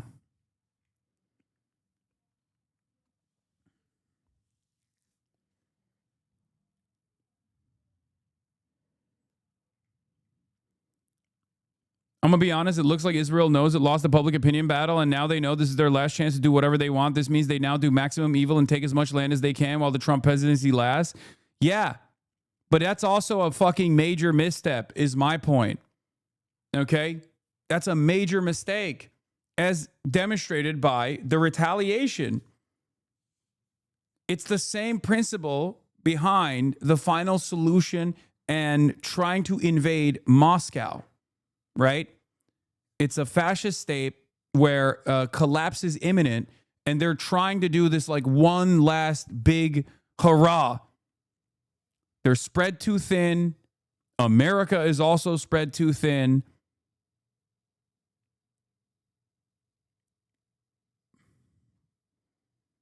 And that's why you're seeing $2 trillion in R&D light on fucking fire all of a sudden. That's why you're seeing this country that we have starved for decades, this country we have dominated economically for decades, turn around and say, all right, fuck you. You carved out this path for us, and it offered us a moment of resilience. Because here's the other thing. Iran is not an anti-capitalist country, right? There were anti-capitalist elements in its popular revolution that took place, but that was fucking 47 years ago. Iran is not an anti-capitalist country. Iran is not a communist country. Iran is not a socialist country. They have, you know, modest social democracy of sorts, certainly, but they're not ideologically communist at all. However, they are much more resilient to the financial pressures because they have had to exist for 47 years outside of the confines of the international marketplace. That is the reason why they can just as easily strike at the core of capital without experiencing the blowback themselves, or at least the blowback that they experience is marginal in comparison to the maximum damage that they are causing to international markets, because we made them that way. The conditions that we subjected Iran to have given them, have forced them into finding alternative markets, have forced them to diversify their economy. We have created their preparation. We have created their conditions for preparation as they collapse the global energy markets. We did that. And we could only get away with it for decades because no one ever fought back. Okay? Because no one with the actual capabilities of striking a serious blow at the heart of capital ever fought back. We bit off more than we could chew. Do you understand? Disarmed all their neighbors systematically over the years, and now there's no one to oppose them now. Yeah. This was, I think, what Yahya Sinwar thought would happen maybe a month or 2 months or maybe a year after October 7. Okay? That is why the operation was called the Al-Aqsa Flood, right? He thought that he would force Iran's hand to recognize that America and Israel were going to come down and successfully defang the entirety of the resistance that Iran had spent millions of dollars, billions of dollars really, building for decades.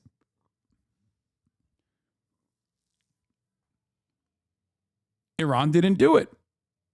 Iran didn't do it until they were truly backed into a corner with no other way out but to fight. In a way that is not dissimilar to the Palestinians in Gaza. That's precisely what the point was. That's precisely what I told you over and over again after October 7. I told you that if you back people into a fucking corner their whole lives, if you ritualistically humiliate them, if you dominate them, if you turn them into colonial subjects in this hermetically sealed open air prison, eventually they're going to fight their way out. You back them into a corner, you cause them to fight their way out of that corner. And that was precisely what happened on October 7. And that is, ironically, precisely what's happening right now with Operation Epstein's Fury.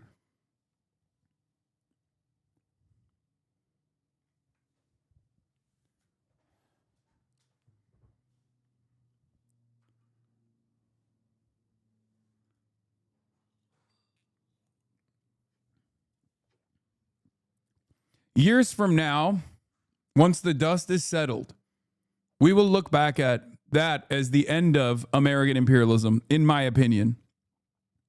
That moment is the end of American imperialism. It will be the first domino.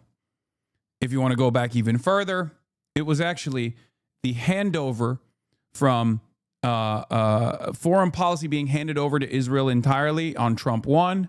That was the start of the Palestinian Resistance Front recognizing that they were completely written out of the equation, that they were going to face death no matter what. The Abraham Accords, moving the embassy to Jerusalem, greatly accelerating the demise of Palestinians in the West Bank. That is what caused the Palestinian Resistance Front to design a way out of this situation, to make the Israeli occupation as costly as possible.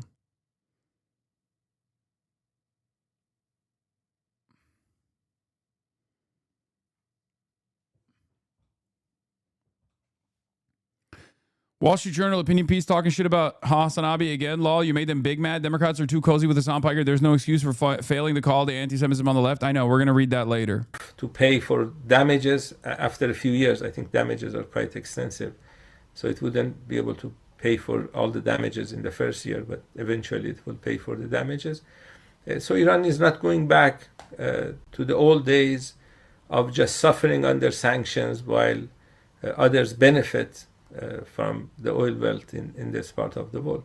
That's, I think, a decision that has been made. The country's leader mentioned this in the statement that he released the other day.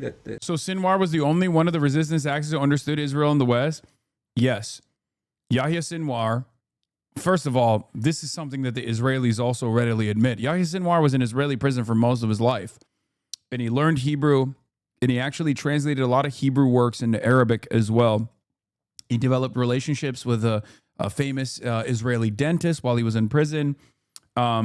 Anyone who is like remotely competent, whether they're Israeli or not, doesn't matter, will openly say that Yahya Sinwar truly understood Israeli society. Okay? He did. And absolutely, like Hasan Nasrallah is, people say I'm anti-Semitic for this. I say Hasan Nasrallah was a brilliant tactician as well.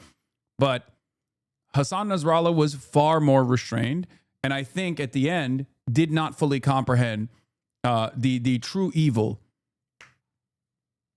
Maybe they were a little bit too materialist, as a matter of fact. Hasan Nasrallah, I think, believed that Israel wouldn't go as far as it did because they would not blow up international markets, right? In the way that we're seeing unfold right now. Same with Ali Khamenei.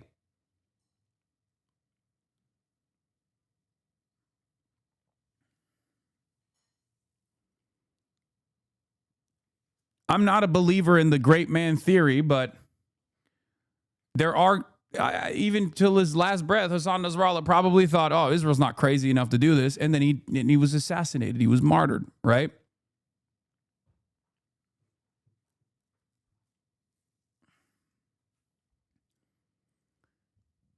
As much as I also believe in dialectical and historical materialism, fascism operates on different boundaries, and one must recognize that.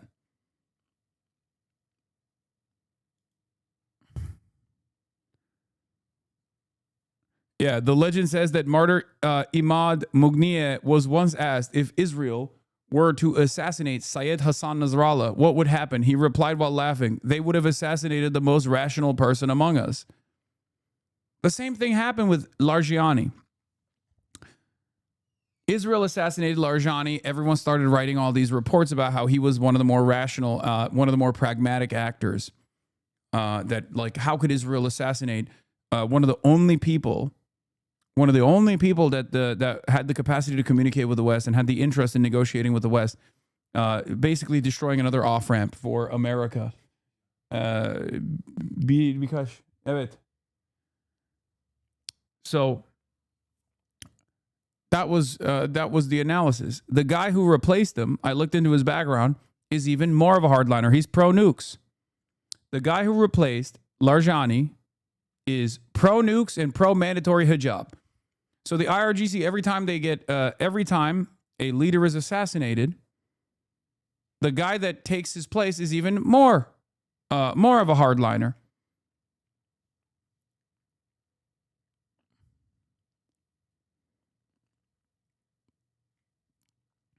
So it's very clear how the IRGC is operating here. Their contingency is going in the opposite direction, not like showing over and over again. Okay?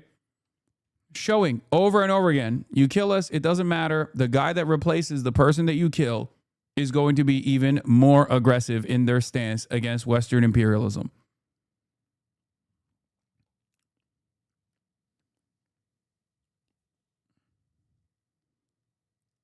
That's it. That's why they assassinate them. They want figureheads who can be portrayed as backwards barbarians. Yeah, brother, but it's pretty obvious that Iran has a talent pool that is very fucking deep as far as like people who are not backwards barbarians at all. These are very well-read people. Also, it doesn't even fucking matter, because no matter how sophisticated your weaponry is, no matter how expensive your munitions are, it's very clear that Iran is capable of engaging in asymmetrical warfare and making America and the rest of the global markets hurt.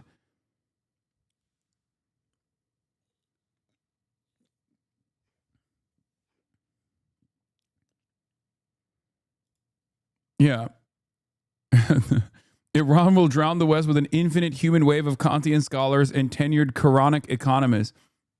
When you look at Chinese PhDs, a lot of them are like STEM lords, whatever, right? But then they also have like a doctorate in Marxist-Leninism. And in Iran, it's really funny. If you look at their background, it's always like,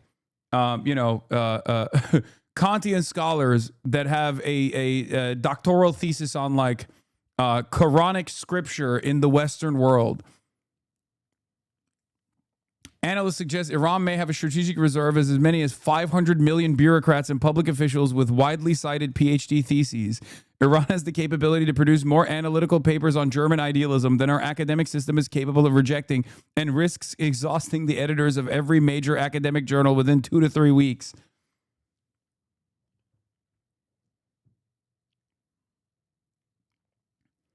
Every single guy that is in the Iranian government right now is in their like 60s, or if they get killed, then they're going to be in their 50s. Every single one of them has fought in the Iran-Iraq war at the age of like 15. Okay. If you want to understand their background, it's always dudes who fought in the Iran-Iraq war at the age of like 15 and then got like 8 PhDs. Every single one of these motherfuckers.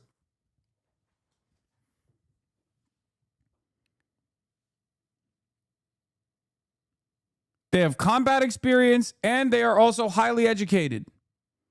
This is, so, you know, the assassinations don't matter too much. What is this? Didn't they shoot like 7,000 to 35,000? No, they didn't shoot 35,000. Civilian protesters, how are they liberal at all? They're not. Liberalism is done. We're not talking about the boundaries of liberalism anyway. Look at what liberalism has brought. Genocide, maximum genocide in fucking Gaza. A live-streamed Holocaust. That's what liberalism brought you. Liberalism is over. Okay? It's done. Wake up. Stop associating liberalism with a force of good, okay? It's crazy. States are invested in sovereignty and self-preservation. The American liberal state is invested in maximum domination of the global south at the behest of capital.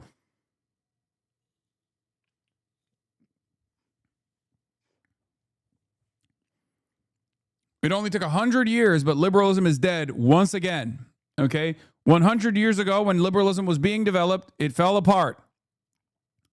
What came was a wave of social democracies, fascism, and communism.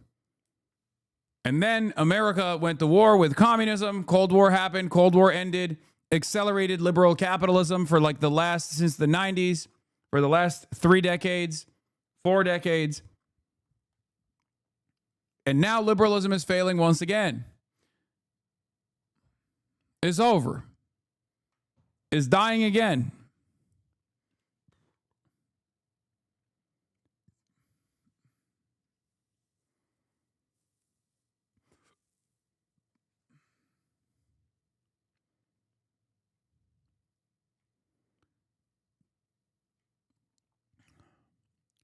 Even Fukuyama, Mr. End of History, has openly admitted 2 key principles were wrong. Okay? The end of history was wrong. That history has not ended. That liberalism is not going to thrive.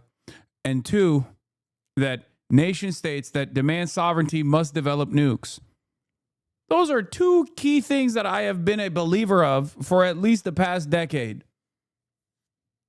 You got the number one dick rider of liberalism openly recognizing that both of those principal theories were completely fucking wrong.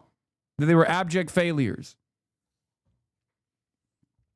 So if the top scholars are recognizing that, you know, it's over, their most significant contributions to academia were wrong, you can keep holding on to the crumbs here and try to defend it, but it's done. It's over. Thought you changed your mind on nukes? I did, which is why I'm saying for the last decade, my mind has changed on nukes.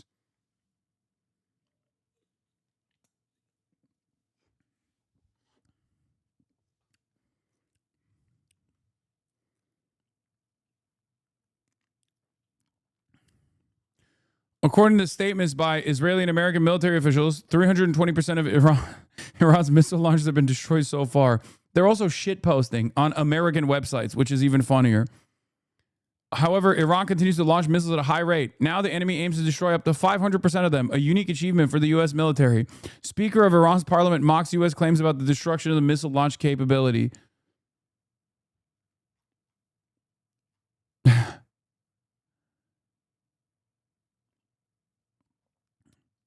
So what do you do? What do you do? If the world is changed, you have to change with it. If you don't, you die. It's that simple. America thinks it can still operate on yesterday's boundaries. America thinks, and this same thing goes for Zionists as well. Zionists in America still operate with like 2003 narratives, right? They still think they can just say like, oh, don't you dare defy Israel's demands. What are you, anti-Semitic? And everyone looks at them and goes, I wasn't before you said this, but now I might be, right?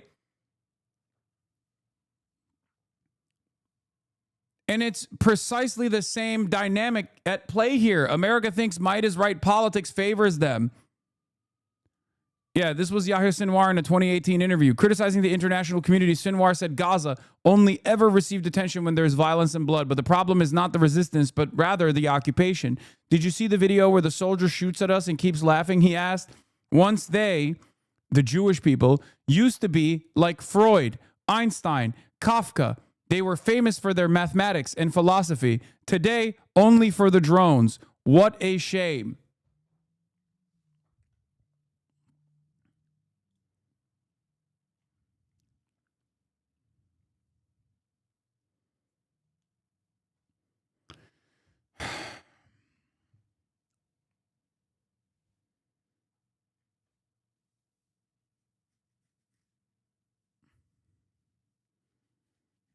Did you see Zoran's wife's base post? I did.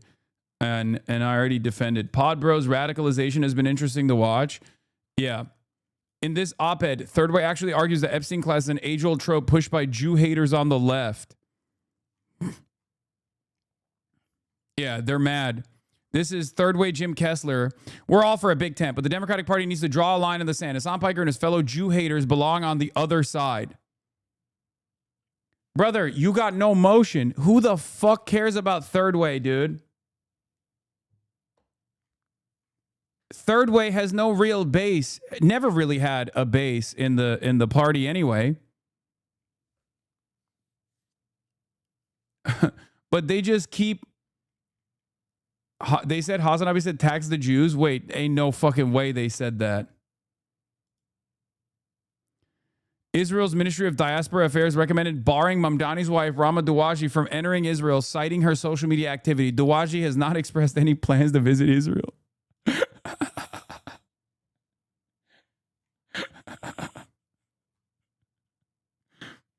Oh, that's so funny. Oh, no. Oh, no. She can't visit the apartheid state that's doing a genocide, that's getting peppered with fucking...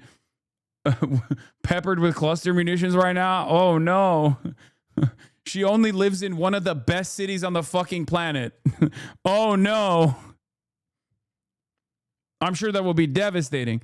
Leave it the Third Way to call on Democrats to drop something very popular with voters, calling out Epstein's enablers, and to instead do something very unpopular, defending unconditional taxpayer dollars for Israeli war crimes. And they say progressives give Dems bad advice.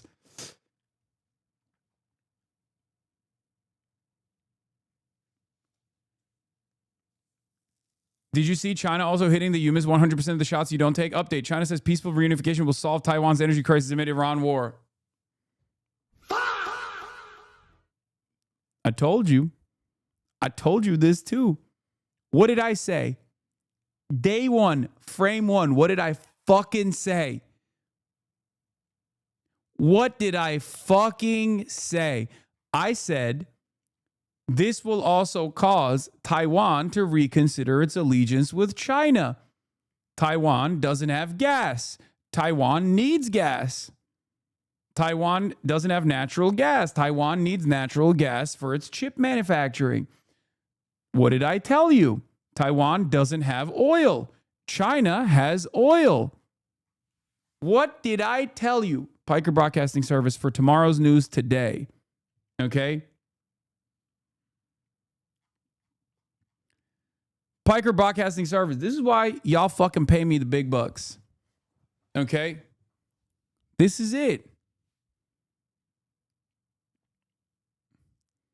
And also, it's so funny. U.S. intelligence believes China prefers taking control of Taiwan without force. Oh my God.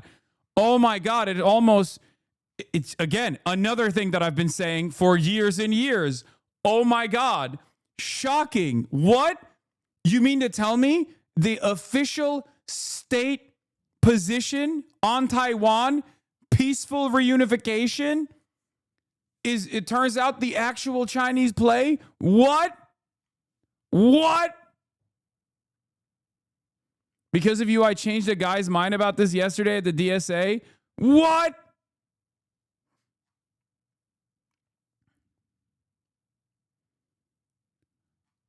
No way. So you mean to tell me when the Chinese government openly says that for years and years, as its long-standing policy, that turns out that was the case? Turns out that was the truth? Chad Weihua in the replies. Why are you saying China taking over Taiwan is peaceful? Oh my God. Amerifats. Amerifats. Wake up. Wake up, Amerifats. I beg you. Wake up to the realities. Wake up to the fucking realities, Amerifats. Wake up now. Not tomorrow. Wake up now, okay? Wake up.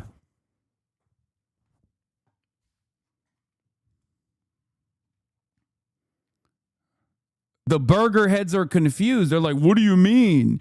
What do you mean? It's just we cause all this chaos around the world, and then like our foreign military base is slammed to the ass cheeks of China is going to have different considerations about reunifying with China, a much more stable partner, as we are like America's unnecessarily waging war.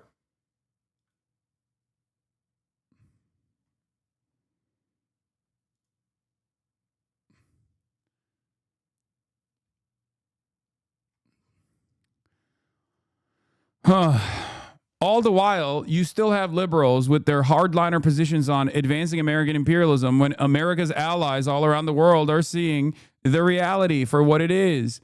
You can fucking complain all day, every day. You can complain, you can cry, you can do whatever the fuck you want to do. Okay? But the toothpaste is out of the motherfucking tube, baby. Is out of the tube. Is this a GIF link? Okay. All right, we'll read this. We'll read this in a second.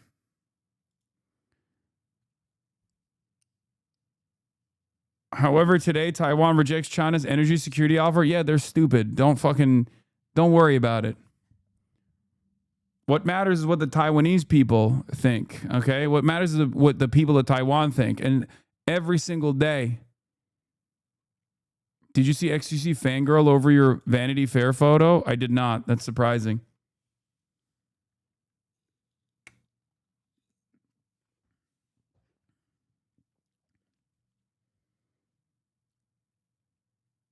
What is this? It was an American Excalibur GPS guided munition. Oh, you're talking about the one that struck the British journalist that works for Russia Today. Yeah, we'll cover that in a second. Another war crime, by the way. Anyway, let's finish this. And that might and feel I'm like pee a and I'll bit be of a back. pivot because and then all we'll the cover talk the attacks I'm receiving from Third Way.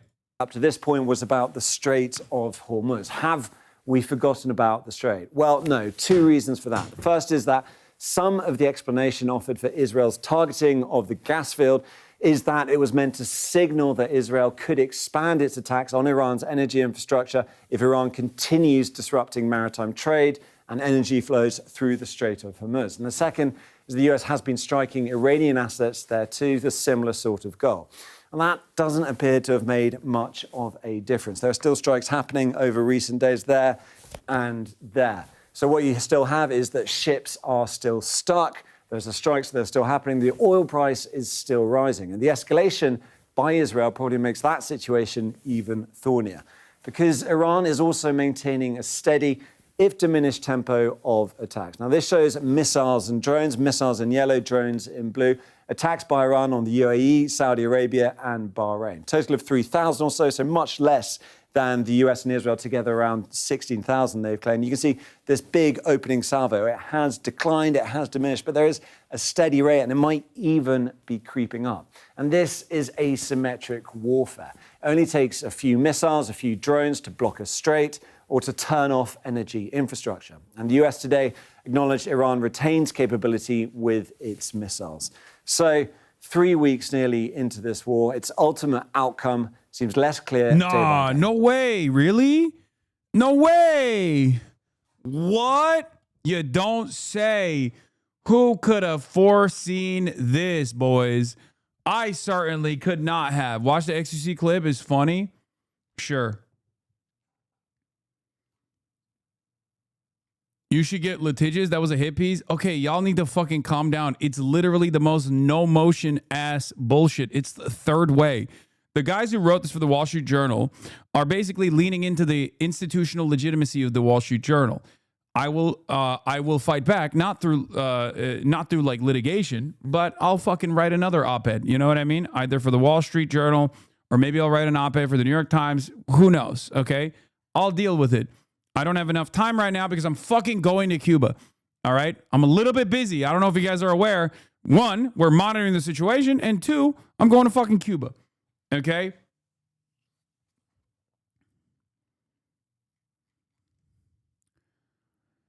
But this is it. By the way, ironic because it's called Free Expression, is a daily newsletter on American life, politics, and culture. It's called Free Expression.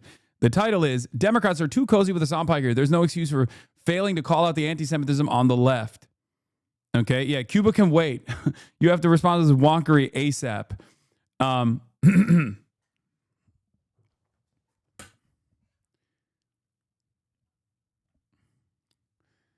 Anyway. As lifelong Democrats, we agree with Senator Ted Cruz on virtually nothing. Good start. But Mr. Cruz was brave to decry anti-Semitism in the Republican Party. Mr. Cruz was also a big name, calling Tucker Carlson the single most dangerous demagogue in this country. Too few Democrats have followed Mr. Cruz's lead by calling out the rising anti-Semitism on the far left. That must change. The anti-Semitism spewed by Mr. Carlson, Nick Fuentes, Candace Owens, and other far-right bigots is well documented and widely condemned. But the far left has anti-Semites too. No left-wing agitator is more influential or extreme than Twitch streamer Hasan Piker. Mr. Piker is often called a progressive, but that does violence to the term. A self-identified Marxist, he is referred to ultra-Orthodox Jews as inbred, employed anti-Semitic dog whistles, bloodthirsty, violent pig dog against an anti-Hamas viewer on his stream, compared liberal Zionists to liberal Nazis, and said, Hamas is 1,000 times better than the Israeli state.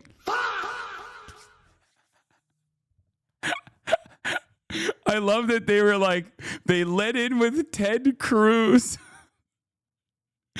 You know, guys who know how to read the fucking room, baby. Guys who know how to read the room. Hey, you know what the Democrats are supposed to do? Fucking drop a voice that is very clearly identifying the popular movement in the heart of the party for what really? For defending Israel. Yeah, I don't think they should do that. Yeah, I don't think they should do that. I don't know. Obviously, this is an incredible smear, incredible slander. Okay. As someone who has spent every single day and will continue to spend every single other day combating anti-Semitism, it's very funny when they try to do this vicious smear, but it's completely nonsensical. And perhaps even worse, everyone knows that it's nonsensical, because most people realize nowadays that if you say anti-Israel shit, there's going to be a million fucking think pieces on how you're actually anti-Semitic. But most Americans already know that that's bullshit. What's worse is there are actual anti-Semites out there who are taking advantage of this media landscape. And the more that these institutions like the ADL and all these other people, like the more they also tie me back to Nick Fuentes, the more they do a disservice to the term anti-Semitism, okay? I've spent a tremendous amount of time combating anti-Semitism, decoupling Israel from Jewish people, okay? Decoupling Zionism from Judaism. I can't expect every person on the planet to have spent 6 years almost daily in this community, but it legitimately drives me insane to see this half-ass shit-slinging. As someone who's here all the time as a Jewish community member, I know anti-Semitism when I see it. And if I thought you were the community were anti-Semitic, I wouldn't be a 63-month sub. Yeah, it's so stupid. It's narcissistic. It's paranoid. It's idiotic. It dilutes the term. It ironically contributes to actual real anti-Semitism being fomented. And these guys don't understand that they are now in the echo chamber, not us. Okay? But there's a different tool for this, for the record. There's a different reason for why they're writing this article. And I'll tell you what it is. It's not even because they want to like defend Israel. Former Biden press secretary boosted this, to 14 total likes. Hell yeah. Former spokesman for the First Lady, Michael LaRosa.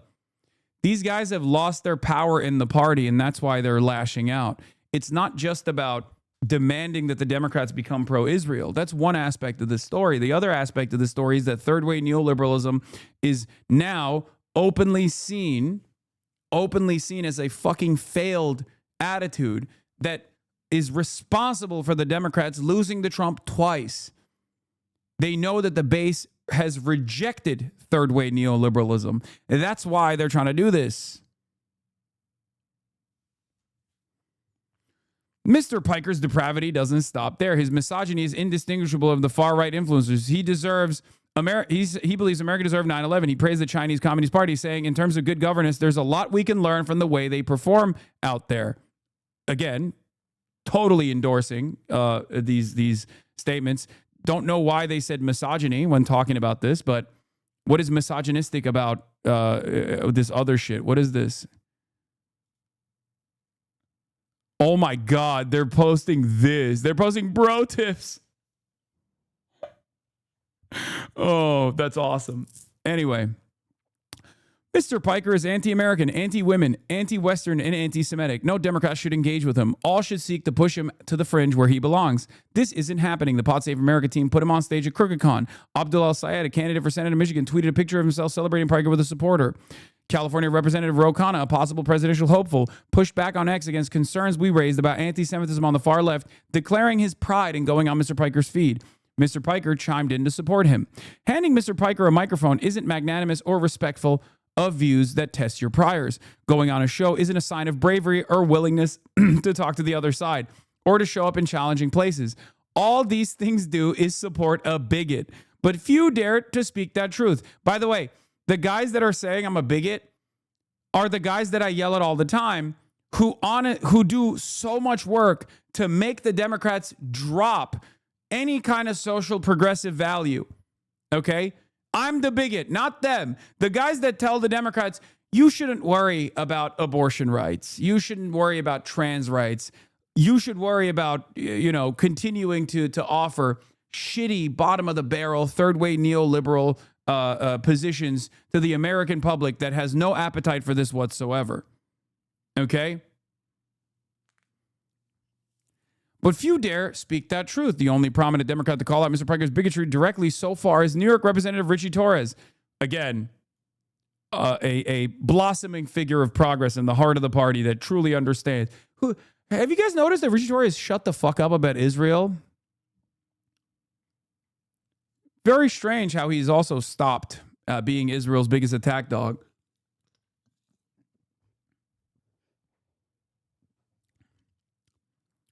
The other Democrats must follow suit. They bring up Richie Torres' idiotic letter to Twitch. Left-wing anti-Semites are savvier than the Nazi endorsers on the right who marched in Charlottesville and sat for dinner with the president. The anti-Semites of the left cloaked their attacks in critiques of the present Israeli leadership. Many American Jews, including us, abhor Israel's current leaders. Criticism of Israeli policy isn't anti-Semitic. The Israeli-Hamas war was a humanitarian catastrophe for Gazans. Oh shit, you scared the fuck out of me. What is all that? Okay. No, I don't want it. Hello, Kaya. The Israel-Hamas war was a humanitarian catastrophe for Gaza, and settler violence against Palestinians in the West Bank is appalling. But the Jew haters on the left go much further. They use loaded words taught in social justice seminars: apartheid, genocide, settler colonialism.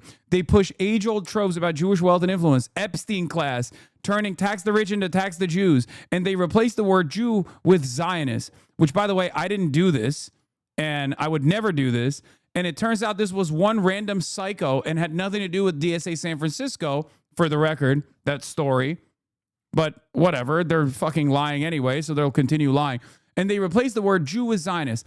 This language is more than offensive. It can beget violence. Last year, an alleged murderer seemingly inspired by left-wing rhetoric killed 2 people for the crime of being at the Capitol Jewish Museum. That's a crazy way to explain that story. Democrats must understand that accepting anti-Semitic figures like Mr. Piker into the mainstream puts Jewish Americans' lives in danger. There's no excuse for putting political tribalism before Jewish safety, or for overlooking hatred to generate likes online, or for failing to act against the surge of anti-Semitism spread by the Hasan Pikers of the world and normalized by too many on the Democratic side. We are all for a big tent, but the Democratic Party needs to draw a line in the sand. Hasan Piker and his fellow Jew haters belong on the other side. Let's look at the comments now. Hi, Randy's husband here. I bristle at the comments that many American Jews abhor Israel's current leaders. This one does not. The October 7 attacks make clear that the Iranian axis is only prepared to deal with Israel on a violent basis. Okay. I applaud the authors for calling out Mr. Piker as well as Tucker Carlson's anti-Semitism. Yes, Mr. Piker's anti-Semitism on the left is no different than Mr. Carlson on the right. It's so easy to blame the Jews for everything. So much is jealousy. Okay. Wall Street Journal is so fucking... so unimaginably right-wing. It's a right-wing shithole over there in the comments.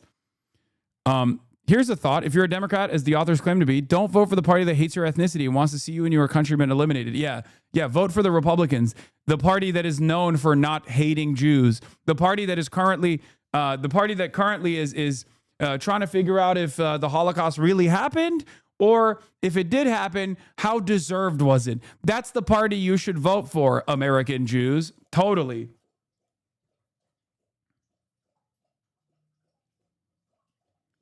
The war in Gaza may be a humanitarian disaster, but Gazans put themselves in that place. Oh my God, there's not even a single fucking person in here that except maybe Lynn Hayes. I'm a person of Jewish ancestry. Many of my ancestors were murdered in the Holocaust, so I feel authorized to complain when people compare anti-Israel sentiment to anti-Semitism. Anti-Semitism is hatred against Jewish people. Like myself, anti-Israel sentiment is anger against Israel's aggression towards its neighbors. So this has H3 written all over it. No, dude, no one fucking gives a shit about Ethan Klein. This is totally separate. If you think this has anything to do with Ethan Klein, you're out of your fucking mind. So I'm going to tell you exactly what this is. Okay, sounds like slander. You might have to talk to a lawyer. Man, shut up. No, it's slander, but it doesn't fucking matter. Okay. And you need to understand, this is the most low motion, no motion having ass article that could have ever been written. And the reason for why it's written is not even to defend Israel, which is unpopular in and of itself and idiotic in and of itself. The real reason why they're writing this is because Third Way has completely lost its institutional control. Okay? Third Way has lost its institutional control. Kyle agrees with chat. I know. Listen to me.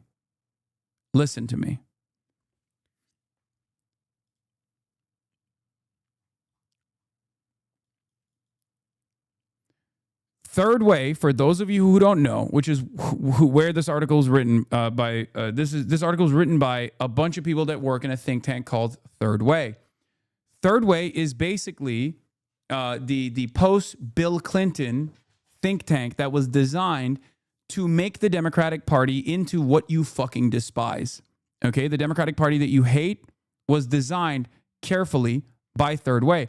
Never heard of Third Way before today, by the way. Yes, I've talked about it before. Sometimes I reference Third Way neoliberalism. Many of you are oblivious to what it is. But they are centrist Democrats, okay? They build themselves as centrist Democrats, right?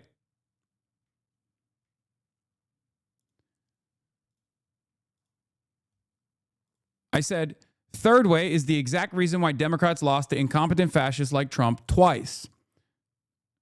They can't publicly defend neoliberal corporate centrism, so they lean into another wedge issue, Israel. These guys have no ability to read the room. Neoliberalism and Israel has no base. The reason why they angled this article on the issue of Israel is because they think that if they just say like, oh, this guy's an anti-Israel bigot, which means that he is an anti-Semite, right? That they think they can actually bully politicians from not associating with someone like myself because they're fucking stupid and think that I am almost single-handedly responsible for how much people fucking hate Israel now. Okay? They're dumb. They're dumb. It's that simple. They're stupid. Because if you strike me down, there will be others that will take my place. I am not single-handedly responsible for people hating Israel. You're a fucking idiot if you think that. Do you understand?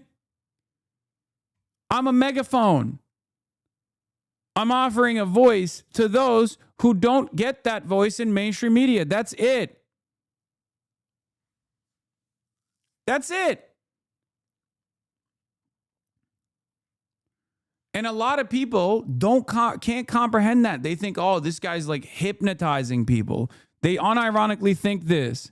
May Allah awaken the people and help them to see the evil doings of Israel and the United States.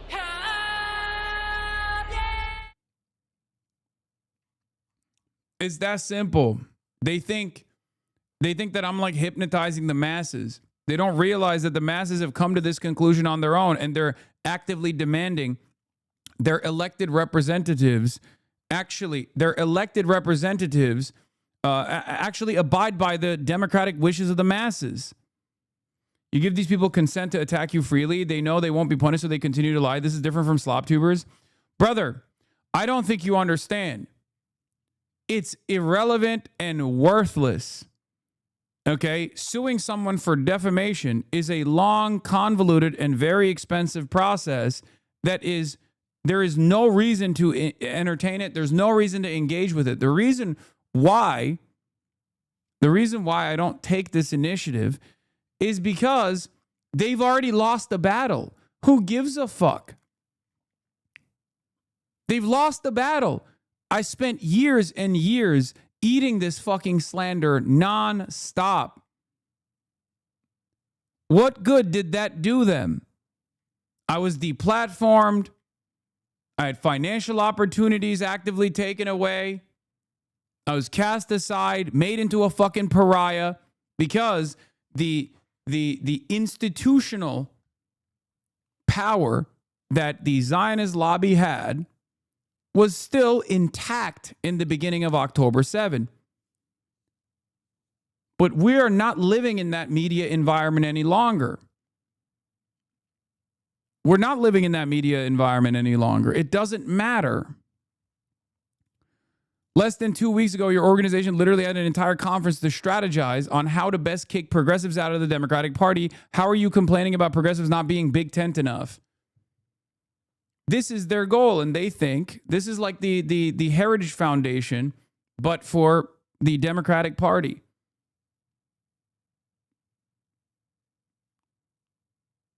Dark Woke King going full Alex Jones style to defend you in this video. MAGA Democrats are getting desperate. They're getting desperate. They're beginning to crash out. They're beginning to lash out. So as you know, leadership of the Democratic Party has been an abysmal failure. You have Chuck Schumer, you have Hakeem Jeffries.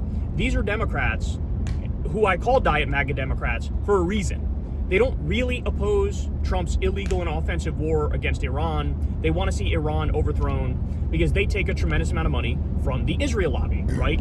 And there's this whole Democratic consultant complex that basically bolsters those kinds of Democrats.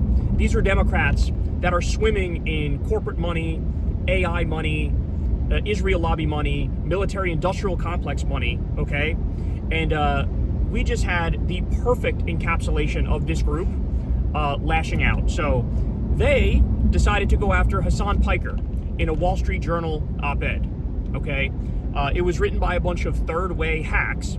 Third way is like basically the epicenter of the corporate Democrats. You have this guy, Jim Kessler, he posted it. You have the people who wrote the piece are John Cowan and Lily Cohen.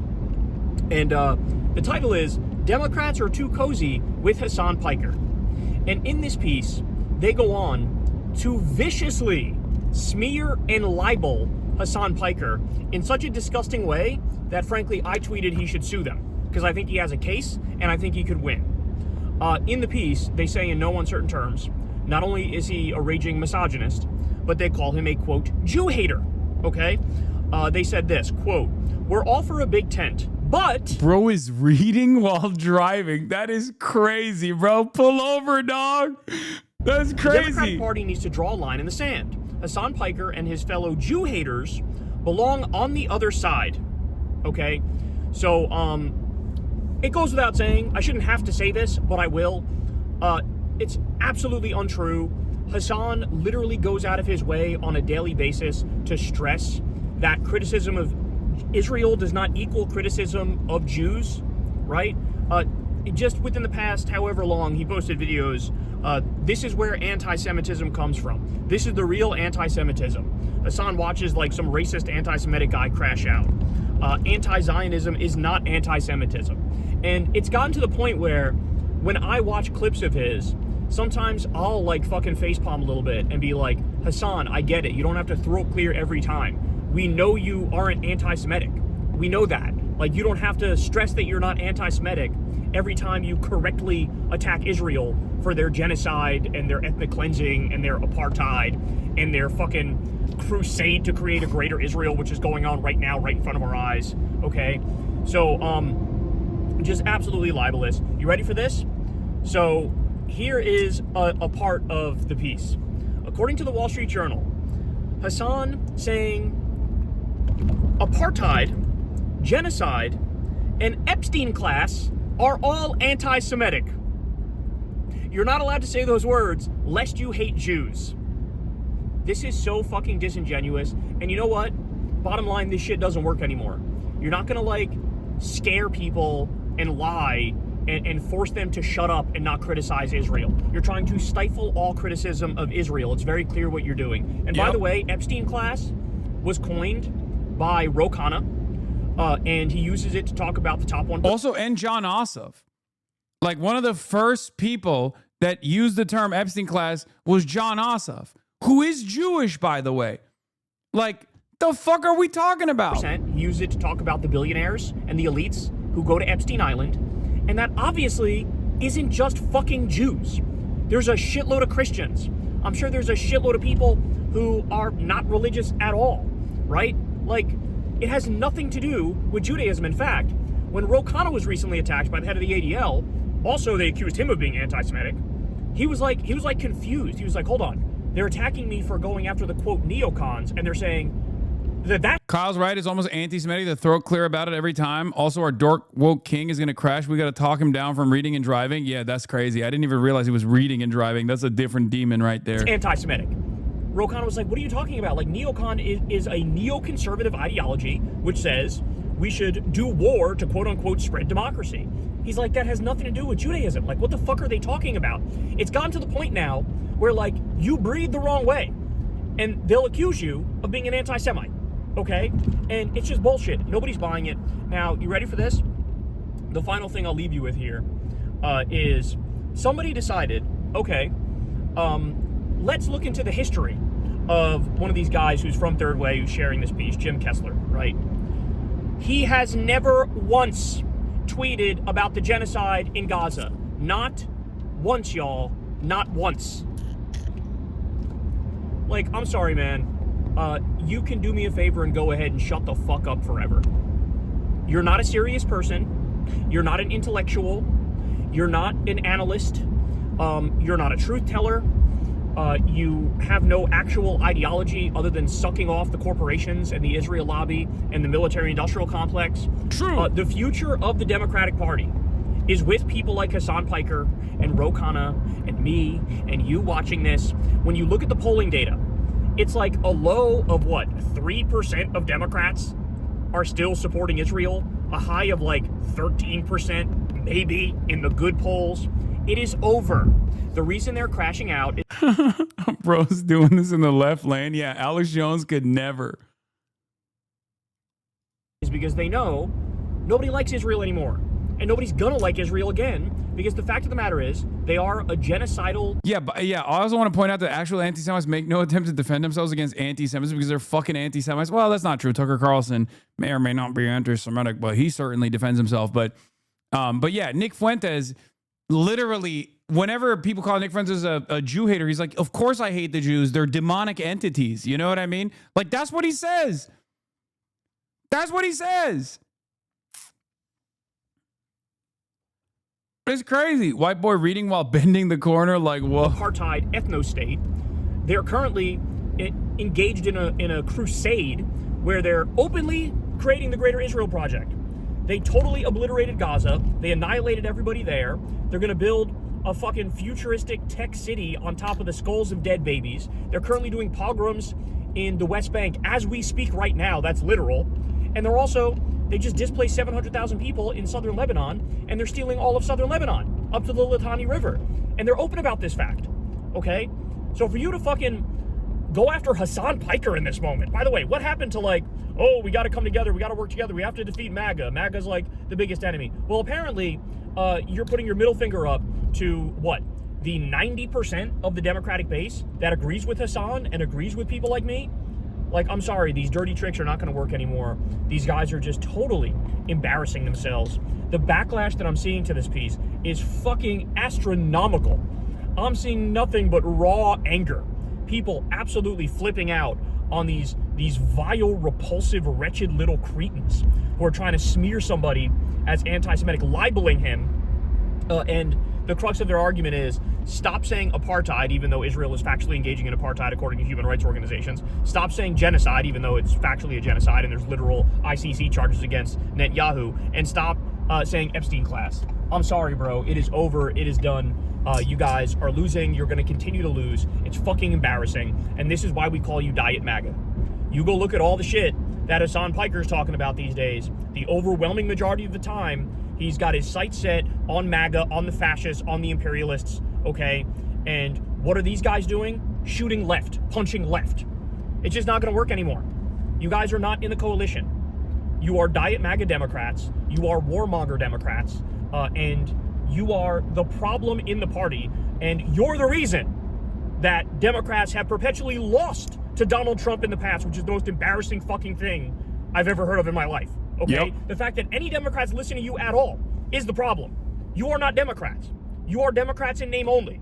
So please, do me a favor. It's a karaoke microphone, not a Hitachi magic wand in the back seat. And I hope Hasan Piker sues the shit out of you, because he has a phenomenal case, and you guys know you're lying, and you did when you wrote the article. God damn. Fucking Dark Woke King. I wish Dems fought as hard against the actual opposition party as they do the left wing of their own party. Yeah. I mean, he was cooking. Adam Johnson, centrist wing of the party paid millions by Wall Street and pro-Israel donors to find a manager to talk to. One must always be in search of the manager. Academia, government, corporate America are all sufficiently disciplined. Any remaining holdouts must be smeared and put in line. Yeah. I mean, that's what this is. So what they're trying to do is effectively shut out. What if you got a court to say you're not anti-Semitic?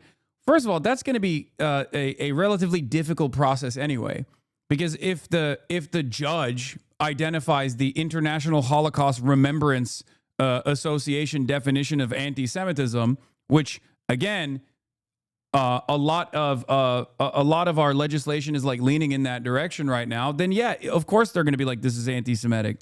Because if you say anti-Israel is anti-Semitism, then yeah, these guys can just run around and say, oh, you're a Jew hater, you're a Jew hater, you're a Jew hater without any sort of pushback. Okay? The reality is they've lost the fucking real court battle, okay? The public court. They've lost it. They can't do that, right? They can't do that at all. They can't change people's attitudes on Israel. So what they're trying to do is make it as annoying as possible. Make it as annoying as possible to openly oppose Israel, to openly oppose its genocide, to openly oppose apartheid, to openly oppose the ideology underpinning the development of the Israeli state, Zionism. Okay? That's all this is. And they can't, and they get a lot of success in this direction. They see a lot of success in this direction. Among Democratic voters, third way is an extreme moral minority on the issue of Israel, but would still like you to believe that they're about expanding the tent of the party they claim to represent. Yeah. They can't do it, so they just chirp. Safe to assume they didn't reach out to you for comment. It's an op-ed. It's not a real article. It's a hit piece written in the form of an op-ed. They don't have any obligations to reach out to me for comment. But the irony, of course, is that they have no real base. They have no popular base here. And all they have is a couple outlets that are willing to offer them the opportunity to write. I used to work at the Holocaust Museum. The leadership there hated you by name, bro. What are you going to do?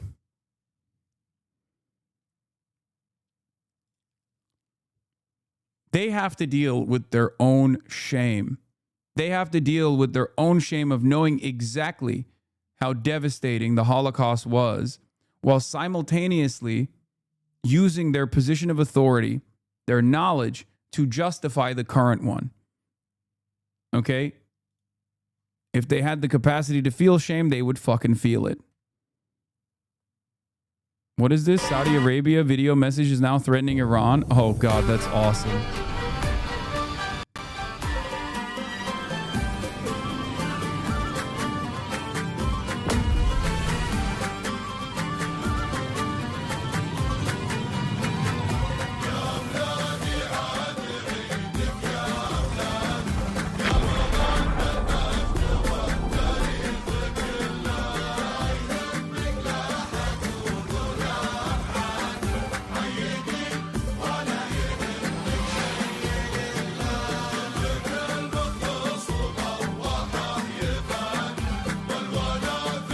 It's ironic because I can show this video to you because it's the Saudi government's official organ of propaganda. But if I were to show you the Houthi version of this, I would get banned. Just think about that.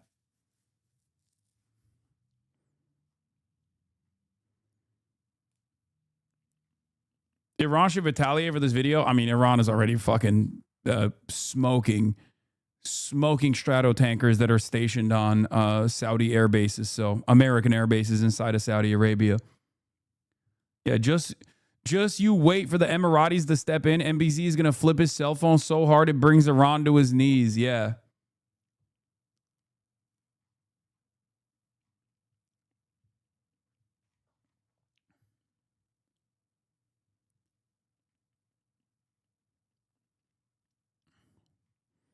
Imagine fighting on the side of the U.S. only to have them annex half your land 5 years from now.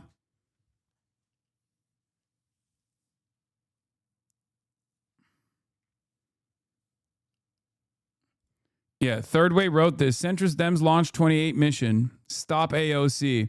This is from Holly Otterbein at Axios. This was on March 1st. Third Way, an influential center-left group, is bringing together hundreds of elected officials, party leaders, and operatives here this weekend to build a case for nominating a middle-of-the-road Democrat, not a liberal, for a president in 2028. I'll be honest, man. Democrats, if the National Party still wants to abide by third-way center politics, centrist politics, for no real discernible moderate mythical center that exists in this country. If they want to defend Israel that bad, fuck it. Collapse the government then. Go ahead. You know, what are you going to do? We'll organize against it. Have fun losing. We'll have to work outside of the confines of elections at that point, because you will have created the demise of the state.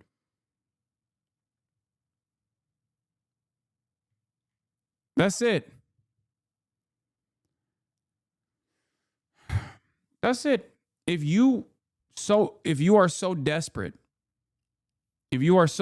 to lose once again to fascists, then it's out of our hands, you know?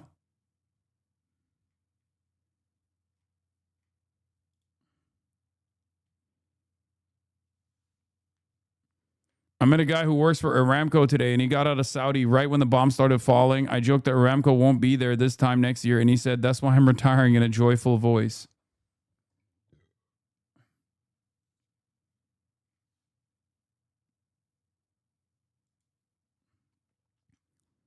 Yeah, the same person who wrote this piece calling on Dems to exile Israel skeptics from the party was whiling about Vitor and Ben Rhodes shrinking the tent literally a week ago. Rules for thee, not for me. Big tent, but only those who agree with the Pod Save Bros on every single thing. There is no tent for pro-Israel Democrats, man. It's like 10% of the base. It's like 10%. It's not even like, and it's gonna keep shrinking.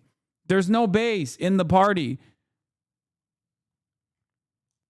It's so ridiculous.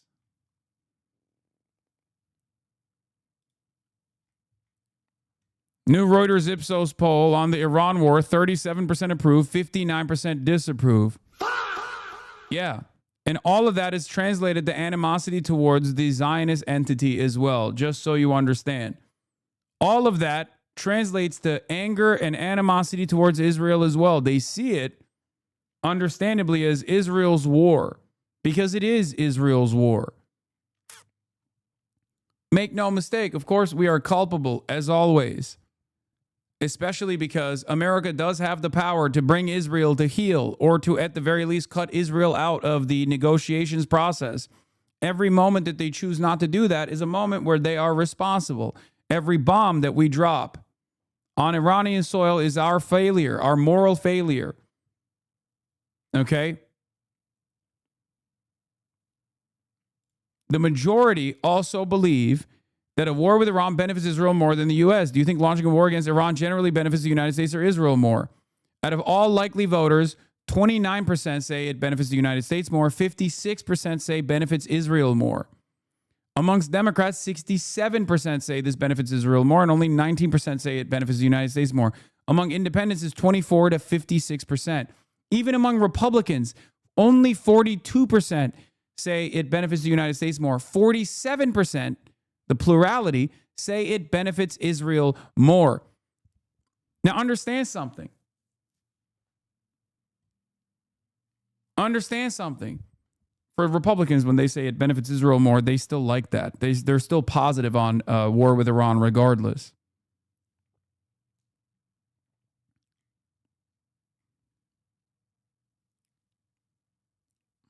But it's done. It's over.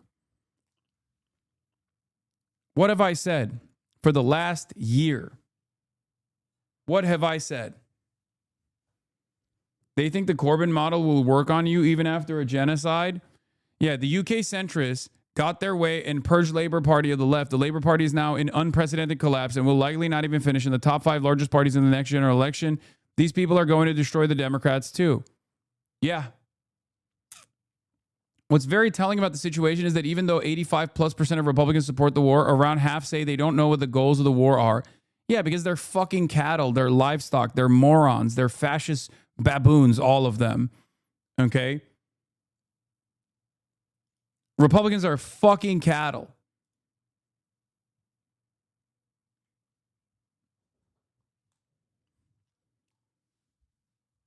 The point is, you can actually offer them favorable domestic policies. If they choose to take it, that's great. If they don't, fuck them. Who cares?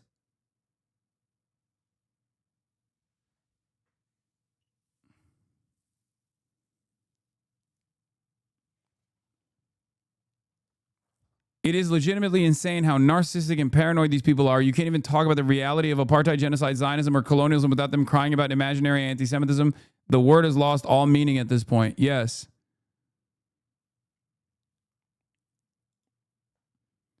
The more I'm welcomed by mainstream institutions, the more people don't fucking participate in this like idiotic shit slinging, the more these guys cry. And every time that they cry in a less and less popular direction. Because what have I said for the last year? What have I kept repeating every single day? This is the most popular Israel will be today. Today is the day that Israel will be the most popular it will ever be. Okay? Tomorrow, Israel will be less popular than it was today. Every single day that passes by, Israel's popularity diminishes. It's done. It's over. And we have seen that disapproval rating climb. There's still a lot of room for growth.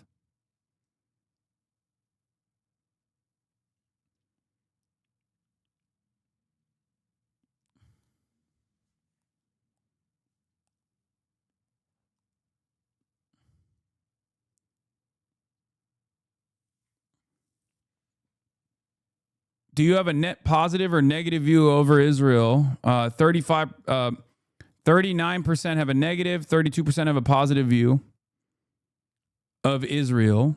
Okay. And negative is up 15 points. Democrats have a 57% negative view of Israel, 13% positive view of Israel. Among independents, only 21% have a positive view of Israel, 48% have a negative view of Israel.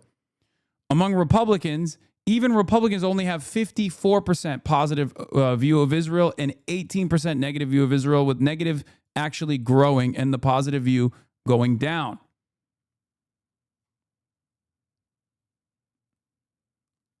It's fucking done. It's over. I don't know why people can't see this reality. They can keep lashing out all day, every day. They can try to get prominent Democrats to disavow me. Go ahead. That's the other side of the story. Go to every single fucking Democrat that has ever appeared on the stream to be like, how dare you talk to this guy? How dare you talk to this guy? Keep finger wagging. If they don't fucking stand down, if they don't actually oppose this kind of like idiotic shit smearing and say, dude, we're not doing this game anymore. This guy is not an anti-Semite. He is an anti-Zionist, and you cannot deal with that. He literally has the popular opinion. Why the fuck would I not go and talk to him? Shut the fuck up. If they don't say that, they lose. The reality of the matter is, and this is another thing that most people don't understand, the guys that are like finger wagging to try to like get the Democrats to sever ties with this dangerous person, me, right? What they don't understand is they need me and this audience more than I fucking need them. I don't need to do fucking interviews with candidates. Get the fuck out of here. I hate doing them. I literally hate doing candidate interviews. I hate it. I hate it so much. Okay? It's not good content. I would much rather just sit here and fucking chirp. I don't like doing it at all. I do it because it's important to do it. I do it because I want to help these candidates. Even people I like, yeah. Why do you hate it? They're so interesting. It's great content. I think it's boring. I would much rather monitor the situation, okay? Even Zoran. Yes, even Zoran. A lot of people forget that like the Zoran Mamdani interview, when I did it, was not as enjoyable as all the other things that I've done. People literally leave when I interview candidates. They leave. People leave when I interview candidates. People don't watch those interviews on the VODs. They don't. It's nowhere near as interesting as people fucking watching me cover incidents after the fact or while it's happening.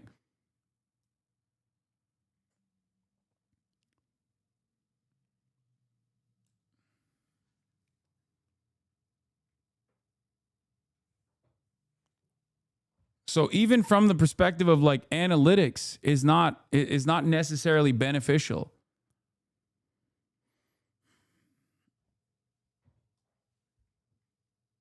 It's so true. Whenever we do a candidate interview, it is us mortgaging our audiences to help the cause. It's not something we do to profit law. Exactly. It's not. It's infinitely easier to just sit around. It's the same with like travel streams as well. It's the same principle with like going somewhere else and doing IRL, doing IRL broadcast, things like that. People don't like this. The audience doesn't respond as positively to it.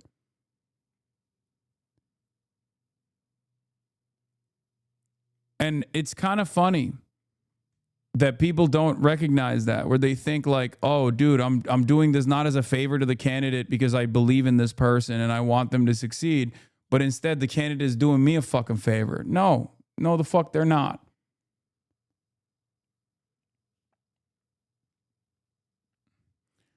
Anyway, this is as blunt as it gets. Privately, Israeli officials are saying Iranian protesters will be slaughtered, yet they are agitating for them to get into the streets anyway.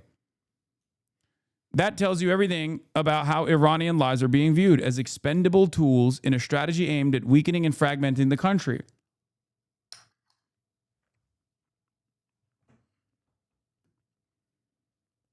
This war has already hit infrastructure, civilian areas, and cultural sites. It is certainly not just about the Islamic Republic. It's about imposing severe costs on Iran as a whole. It's about collapsing the state. It's about turning Iran into a failed state. That is what the goal is. And yet many of the same Iranians being encouraged to rise up are consuming narratives that obscure this reality entirely through Israeli-backed propaganda machines like Iran International and online echo chambers. The gap between rhetoric and reality is extremely dangerous. It's a strategy that relies entirely on calculated deception of the Iranian people, weaponizing their hopes and dreams to maneuver them into dismantling their futures and their nation. Also worth underscoring, this is another U.S. side leak. These leaks speak volumes about how badly this is going, how much unease exists inside the U.S. government, and the destructive role Israel is playing in driving U.S. strategy towards destabilizing outcomes. Senior Israeli officials have told U.S. diplomats that the Iranian protesters will get slaughtered if they take to the streets, even as Israel publicly calls for a popular uprising, according to the State Department cable reviewed by the Washington Post. For the record, before you say, oh, Iran is so brutal, don't you think? Isn't this justified? Doesn't this justify intervention? They're at war. At that point, you are basically willingly turning yourself into an agent of the foreign state that is trying to destroy you. Okay? There is no country on the planet that wouldn't actively deal while they're literally being bombed, actively deal in the exact same way as the Iranian government might hypothetically deal with the protesters if they were to try and fucking destabilize the country and turn it into a fucking failed state at a time when they have to hold it intact. Okay? That's just the reality.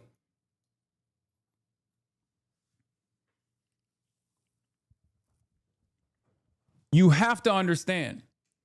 You have to understand that no country on the planet that is invested in maintaining sovereignty and defending its citizens would allow them to work openly with a foreign state that is fucking bombing them in real time.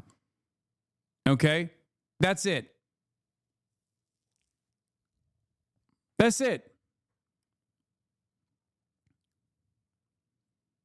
Senior Israeli officials have told U.S. diplomats that Iranian protesters will get slaughtered if they take to the streets against Iran's government, even as Israel publicly calls for a popular uprising, according to the State Department cable review by the Washington Post. Israel knows this, by the way. Israel wants this to happen so that they can get more just cause to continue pummeling Iran, to change the calculation a little bit, to win the hearts and minds to the best of their ability in their fucking unlimited death and destruction campaign.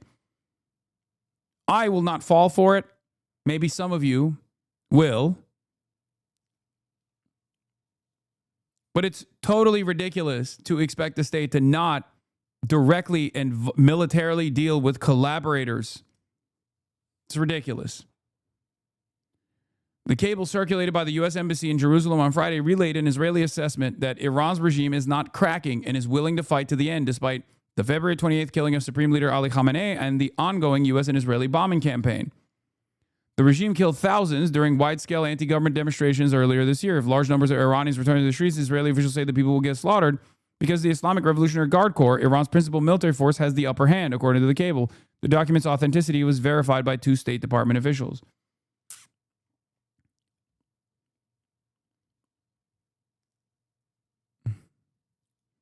It's that simple.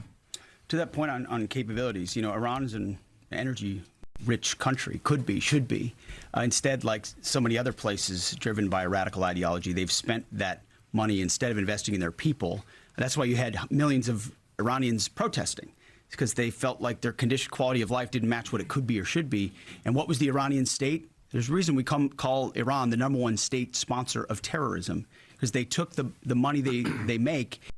You are right. It's so boring to do interviews and IRLs and you're helping them at the end of the day and they turn your backs on you and the fight. Please stop believing in opportunists like Mamdani, etc. I think you have to understand something, okay? As long as Mamdani is still a movement guy, even if he has, even if he has instances where he like fucks up on his messaging or actually ends up hurting himself, it doesn't matter. As long as he's still achieving the goals for his constituents, I'm always going to ride for him. When he demands the release of pro-Palestinian protesters and then they do get released, how the fuck do you expect me not to ride for that? I don't think Zohran Mamdani is an opportunist. Okay? I don't. I think he is unnecessarily careful and fearful sometimes, but he has done a fantastic job so far as the mayor of New York City. An incredibly complex role that he has to play. And he is absolutely showing up for his constituents. The moment he stops doing that is the moment where I will oppose him. That's it. There have been instances where I have criticized some of the initiatives he's taken, some of the backdoor deals that he's engaged with. But ultimately, if we're grading him on a curve that we grade every single politician on, he is above. He's above and beyond so many others.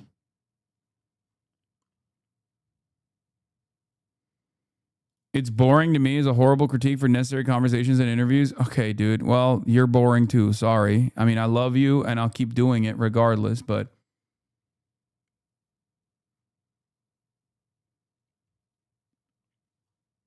and they invest it in tunnels, and they invested in missiles, and they invested in launchers and UAVs, and we are destroying and degrading that in historic proportions. But it doesn't mean they won't still have some and try to hold people at issue, which is why we're fighting every single day to continue to compel. And you mentioned embassies and consulates. Unlike previous administrations, we are doubling and tripling down on ensuring that our people, regardless of their Department of War, Department of State, whatever they do, are secure in those facilities. And the best... Yeah, like the Baghdad embassy, the most secure embassy on the planet right now. Defense is a good offense. Yeah, we see those CRMs go brrr, and then a drone, just a fucking lawnmower, fly directly into the embassy in Baghdad. And so we're not afraid to go after and kill anybody, and we have a lot of them attempting to target our diplomatic facilities. Iran, you know, we're not surprised that they would indiscriminately target, and we're still seeing that. Jerry.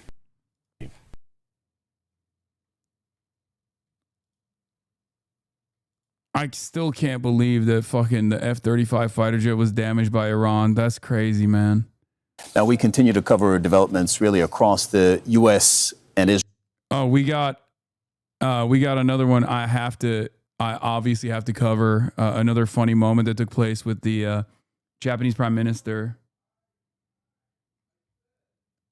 Very funny moment.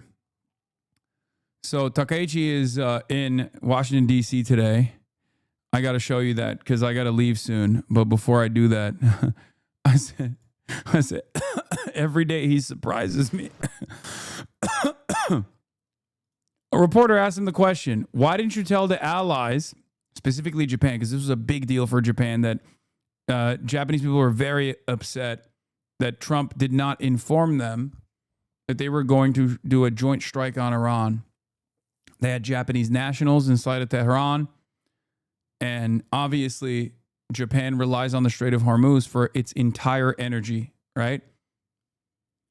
So this escalation should have been, this escalation should not have happened without like previous assurances to partners, right? Security partners.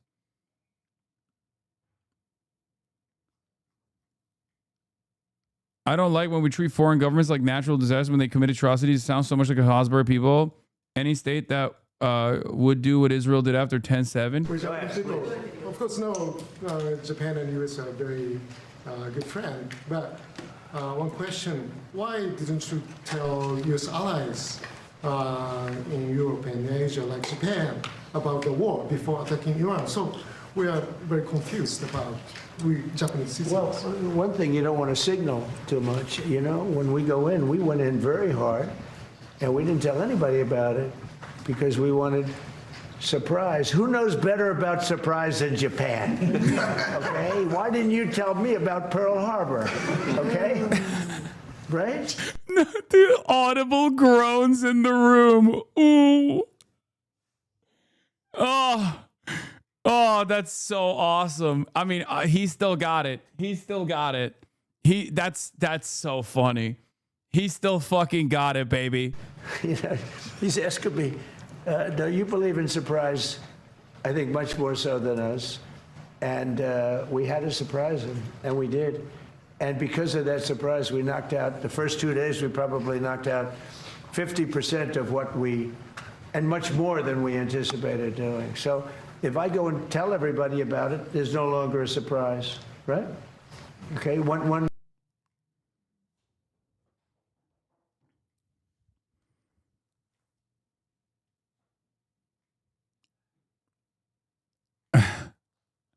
I cannot believe it, dude. It's just, what an insane thing to say.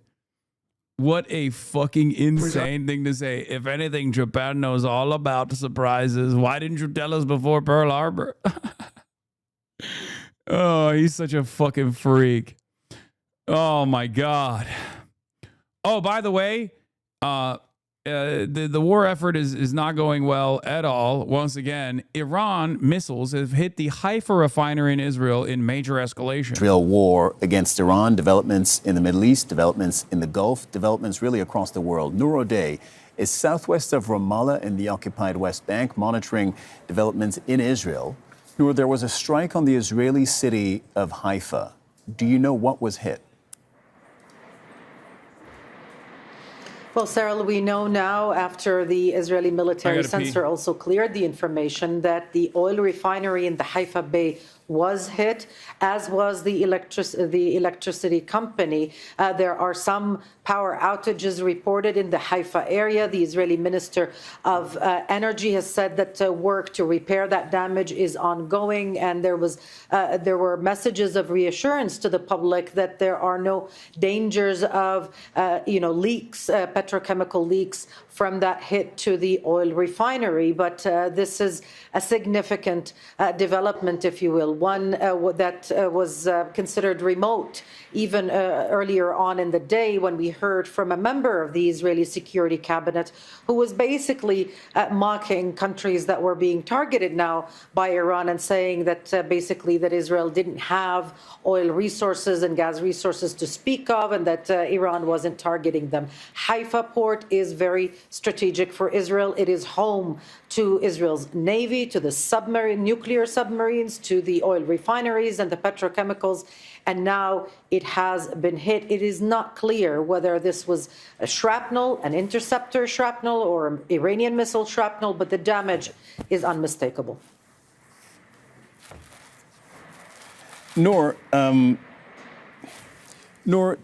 looking at just recent developments in Israel. So Israel has hit the oil depots in Tehran. They also hit yesterday the Iran's gas facilities. And Iran has said, well, in that case, if you're going to do that, we're going to hit energy facilities across the Gulf.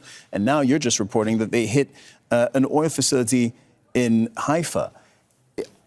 Are more Iranian missiles getting through in Israel? Are more Iranian missiles actually hitting Israel now than they were 19 days ago when this war started? Because yes, brother, I'm going to be streaming from Cuba. Yes, yes, yes, yes. Stop asking. Yes, of course I'm going to be streaming from Cuba. Israel was reporting that they had a 97% interception rate against Iranian missiles, but they are being hit pretty regularly 19 days into this war. Yeah, I mean, they've dropped that percentage now publicly to 90%. But let's keep in mind that the missiles that Iran is using now, Cyril, are different from the ones used on day one. They're using far heavier missiles, supersonic missiles, missiles with cluster warheads that splinter into several missiles with an impact radius of about 10 kilometers. They are hitting more regularly. They are creating damage to facilities like the railroad station in Holon and in Tel Aviv, damage to now the oil refinery and the electricity company in Haifa, and damage elsewhere that the military censor is not clearing. This is a strategic challenge as it is being described by military sources in Israel. These missiles, even if they're intercepted, even if they're down, they still can do a lot of damage because, again, they splinter into many, many missiles. And when they enter Israeli airspace, when they re-enter the airspace, they re-enter it at supersonic speed. These are very, very challenging for the interceptors, sophisticated as they may be in Israel. Tel Aviv, I'm impressed. Isn't that a meme? Day, reporting southwest of Ramallah. Thank you very much for that. هناك للأسف Qatar rejects Iranian claim gas facility attacks targeted U.S.-linked sites. ادعاءات إيرانية مستمرة بأن الاعتداءات Tel Aviv impressed. هي اعتداءات على مصالح أمريكية أو قواعد أمريكية في دولة قطر وفي دول المنطقة، وهذا ادعاء مرفوض ولا يمكن قبوله تحت أي مبرر. وأكبر دليل على ذلك يعني الاعتداء الذي تم يوم أمس. What I find interesting is that with all these missiles now actually hitting basically anywhere in Israel, there does not seem to be, at least publicly, to be any kind of revolt or general public backlash to the current strategy, which to me lends credence to the fact or the opinion almost everyone in Israel is okay with this. Yes, they're a fascist state. I've been saying this over and over again. They will not stop. Okay? The public is very much in favor of continuously bombing Iran. They're crazy.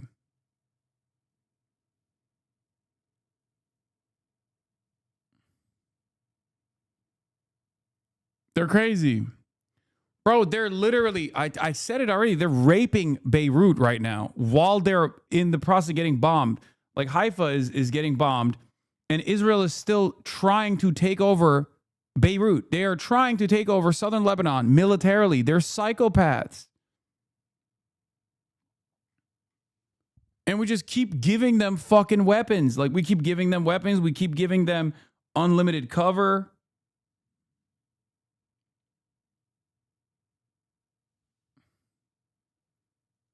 It's ridiculous. Israel has a deep victim mentality. Even when they are the aggressors, they believe they're the victims. So very few will oppose what the IDF is doing. Yes.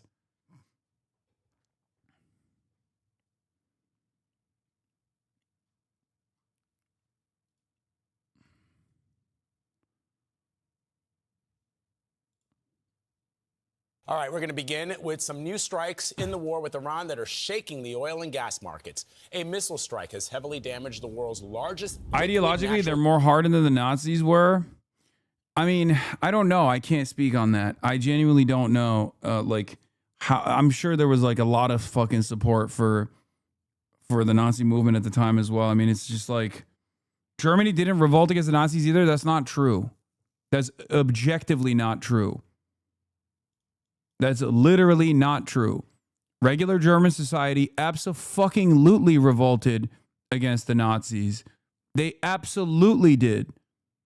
What are you talking about? They were killed for it. They fought to death. What do you think the communists were doing? Don't say, don't do historical revisionism. Who the fuck do you think was being taken to the fucking concentration camps? It was the socialists, the trade unionists, the communists, the Jews. What the fuck do you think they were doing? Regular German society had a strong resistance movement, a much stronger resistance movement, as a matter of fact, that actively fought long and hard, battles to the death. And they were sent to the death camps over it. It's not even a comparison. This is not a defense of Nazi Germany. This is a defense of the socialists, the communists, the Jewish Germans, the partisans. They fought.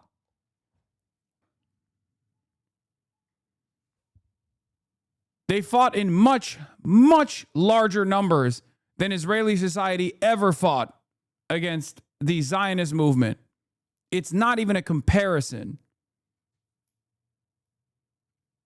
Ironically enough, it was their immediate relatives that now live in Israel. It was their ancestors that fought back against Nazi Germany. It was their great-grandparents that fucking fought back against the Nazis and paid the ultimate price for it.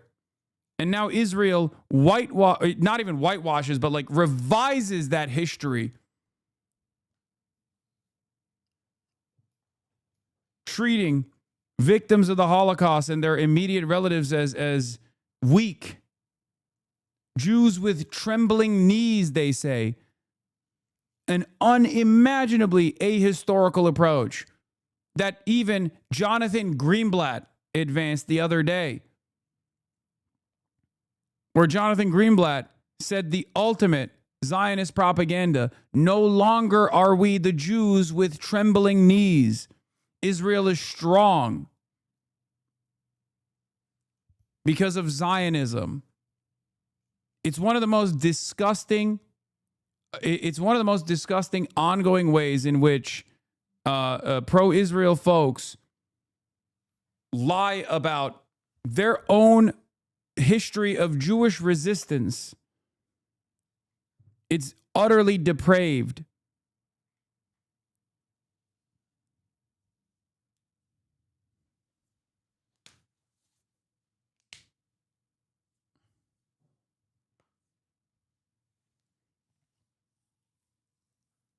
Ironically, it's a very anti-Semitic statement, too.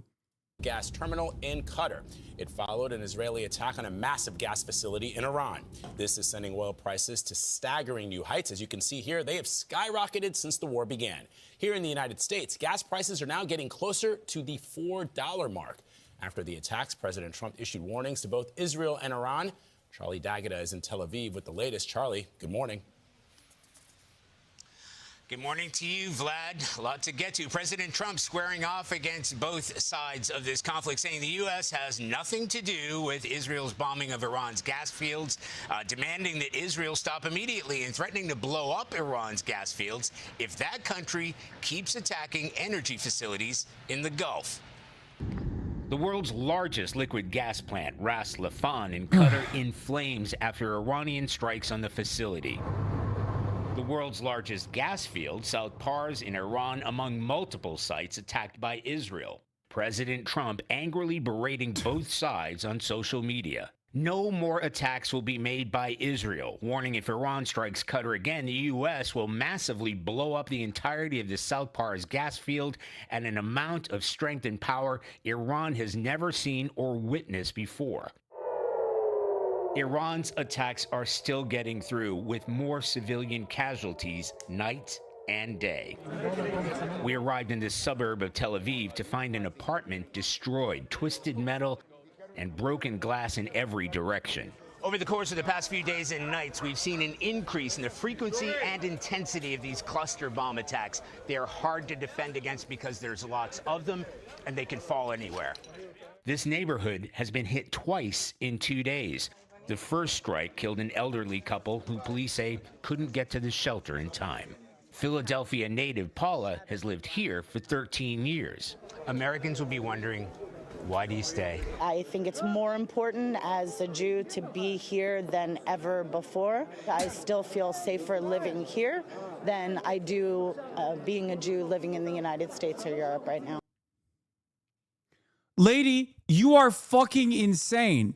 You are just a demonstrably insane person, okay? You're just an insane person.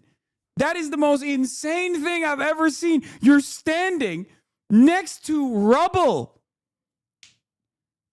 What are you saying? Like, look behind you. Look behind you.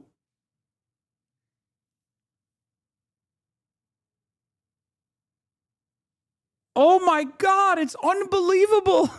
Standing on top of a home that has been fucking leveled, I'm like, well, this is certainly much safer for me as a Jew than the Upper West Side in Manhattan, okay?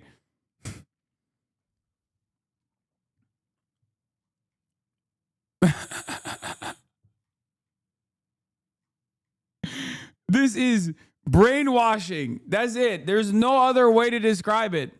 It's just, you're out of your fucking mind, okay? How do you have a normal conversation with this person? And we've got an update on the USS Ford aircraft carrier. Remember, a fire broke out and sailors had to be treated for smoke inhalation. According to multiple reports, it took hours to get that fire under control. Hundreds of sailors had been forced to sleep on floors. So the U.S. Fifth Fleet said the fire is not combat related. And officials we spoke to this morning say the carrier is now headed to a U.S. Navy port in Greece for repairs and some much needed downtime for sailors on board. Yeah. All right. That'll be all for today. Unfortunately, only 3 hours. It literally is a half day today. Half day Hasi doing a half day. I am on my way to Cuba.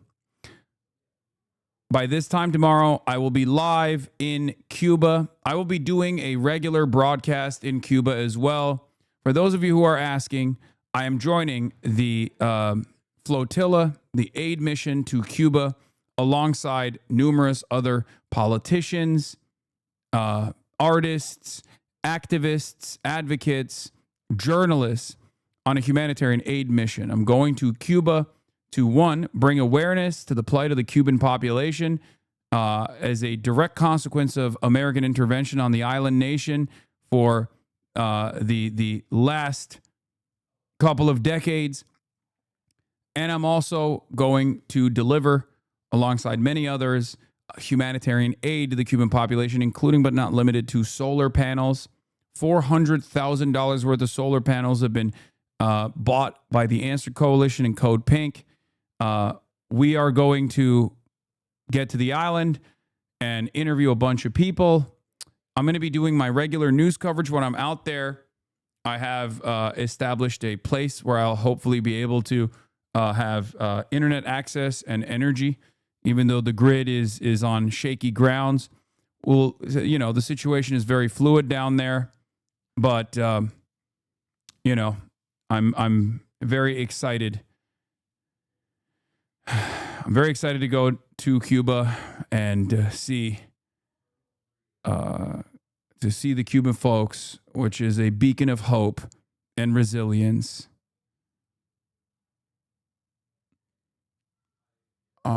Yeah, that's all. Are you using Starlink? No, I will not be using Starlink. I will also try to do IRL streams as well. I will try to do a roaming backpack stream as well, but that is going to be much more limited, of course. Okay. And that's it.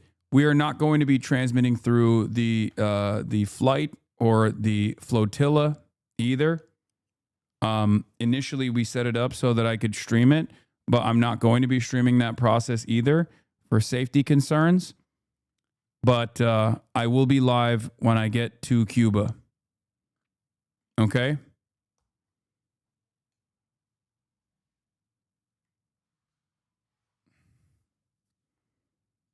That'll be all. Tomorrow, like I said, I will be live from Havana.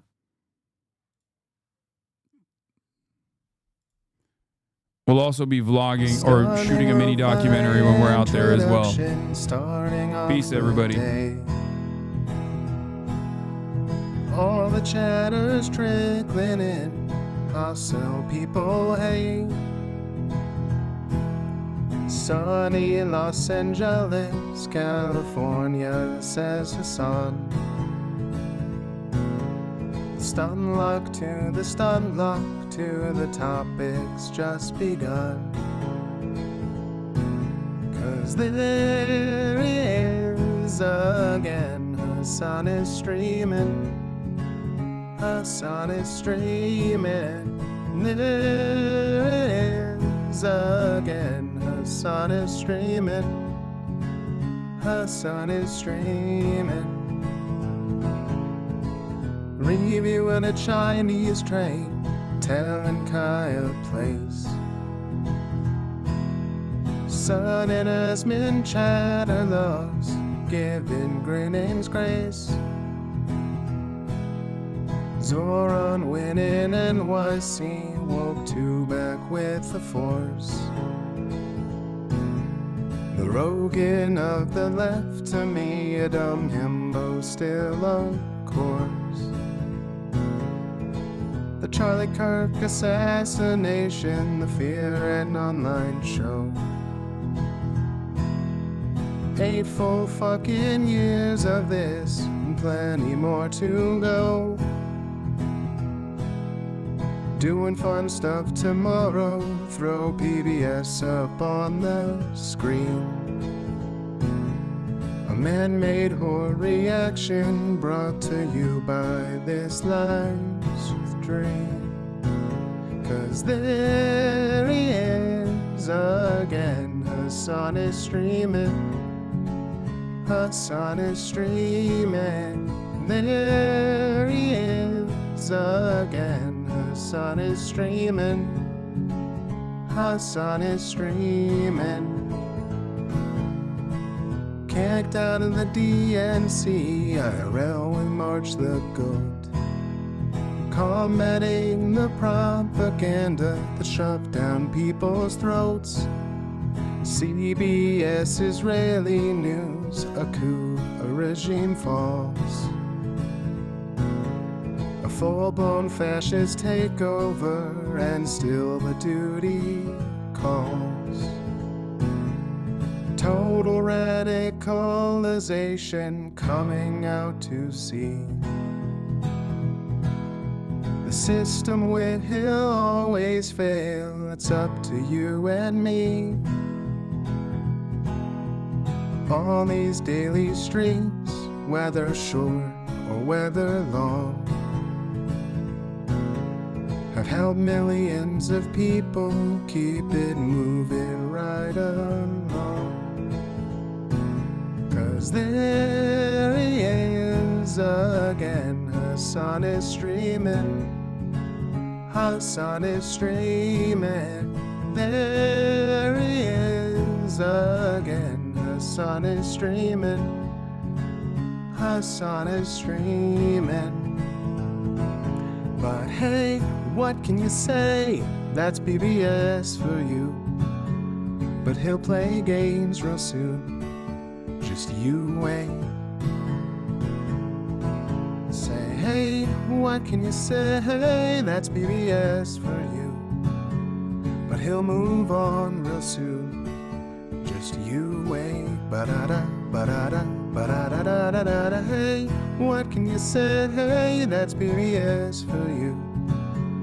But he'll pull your lungs real soon. Just you wait. Sha-da-da, sha-da-da, sha-da-da-da-da-da. Hey, what can you say? Hey, that's BBS for you. But he'll do your advice real soon. Just you wait. But hey, what can you say? That's BBS for you. Brought on by viewers like you. Just you wait. Just you wait.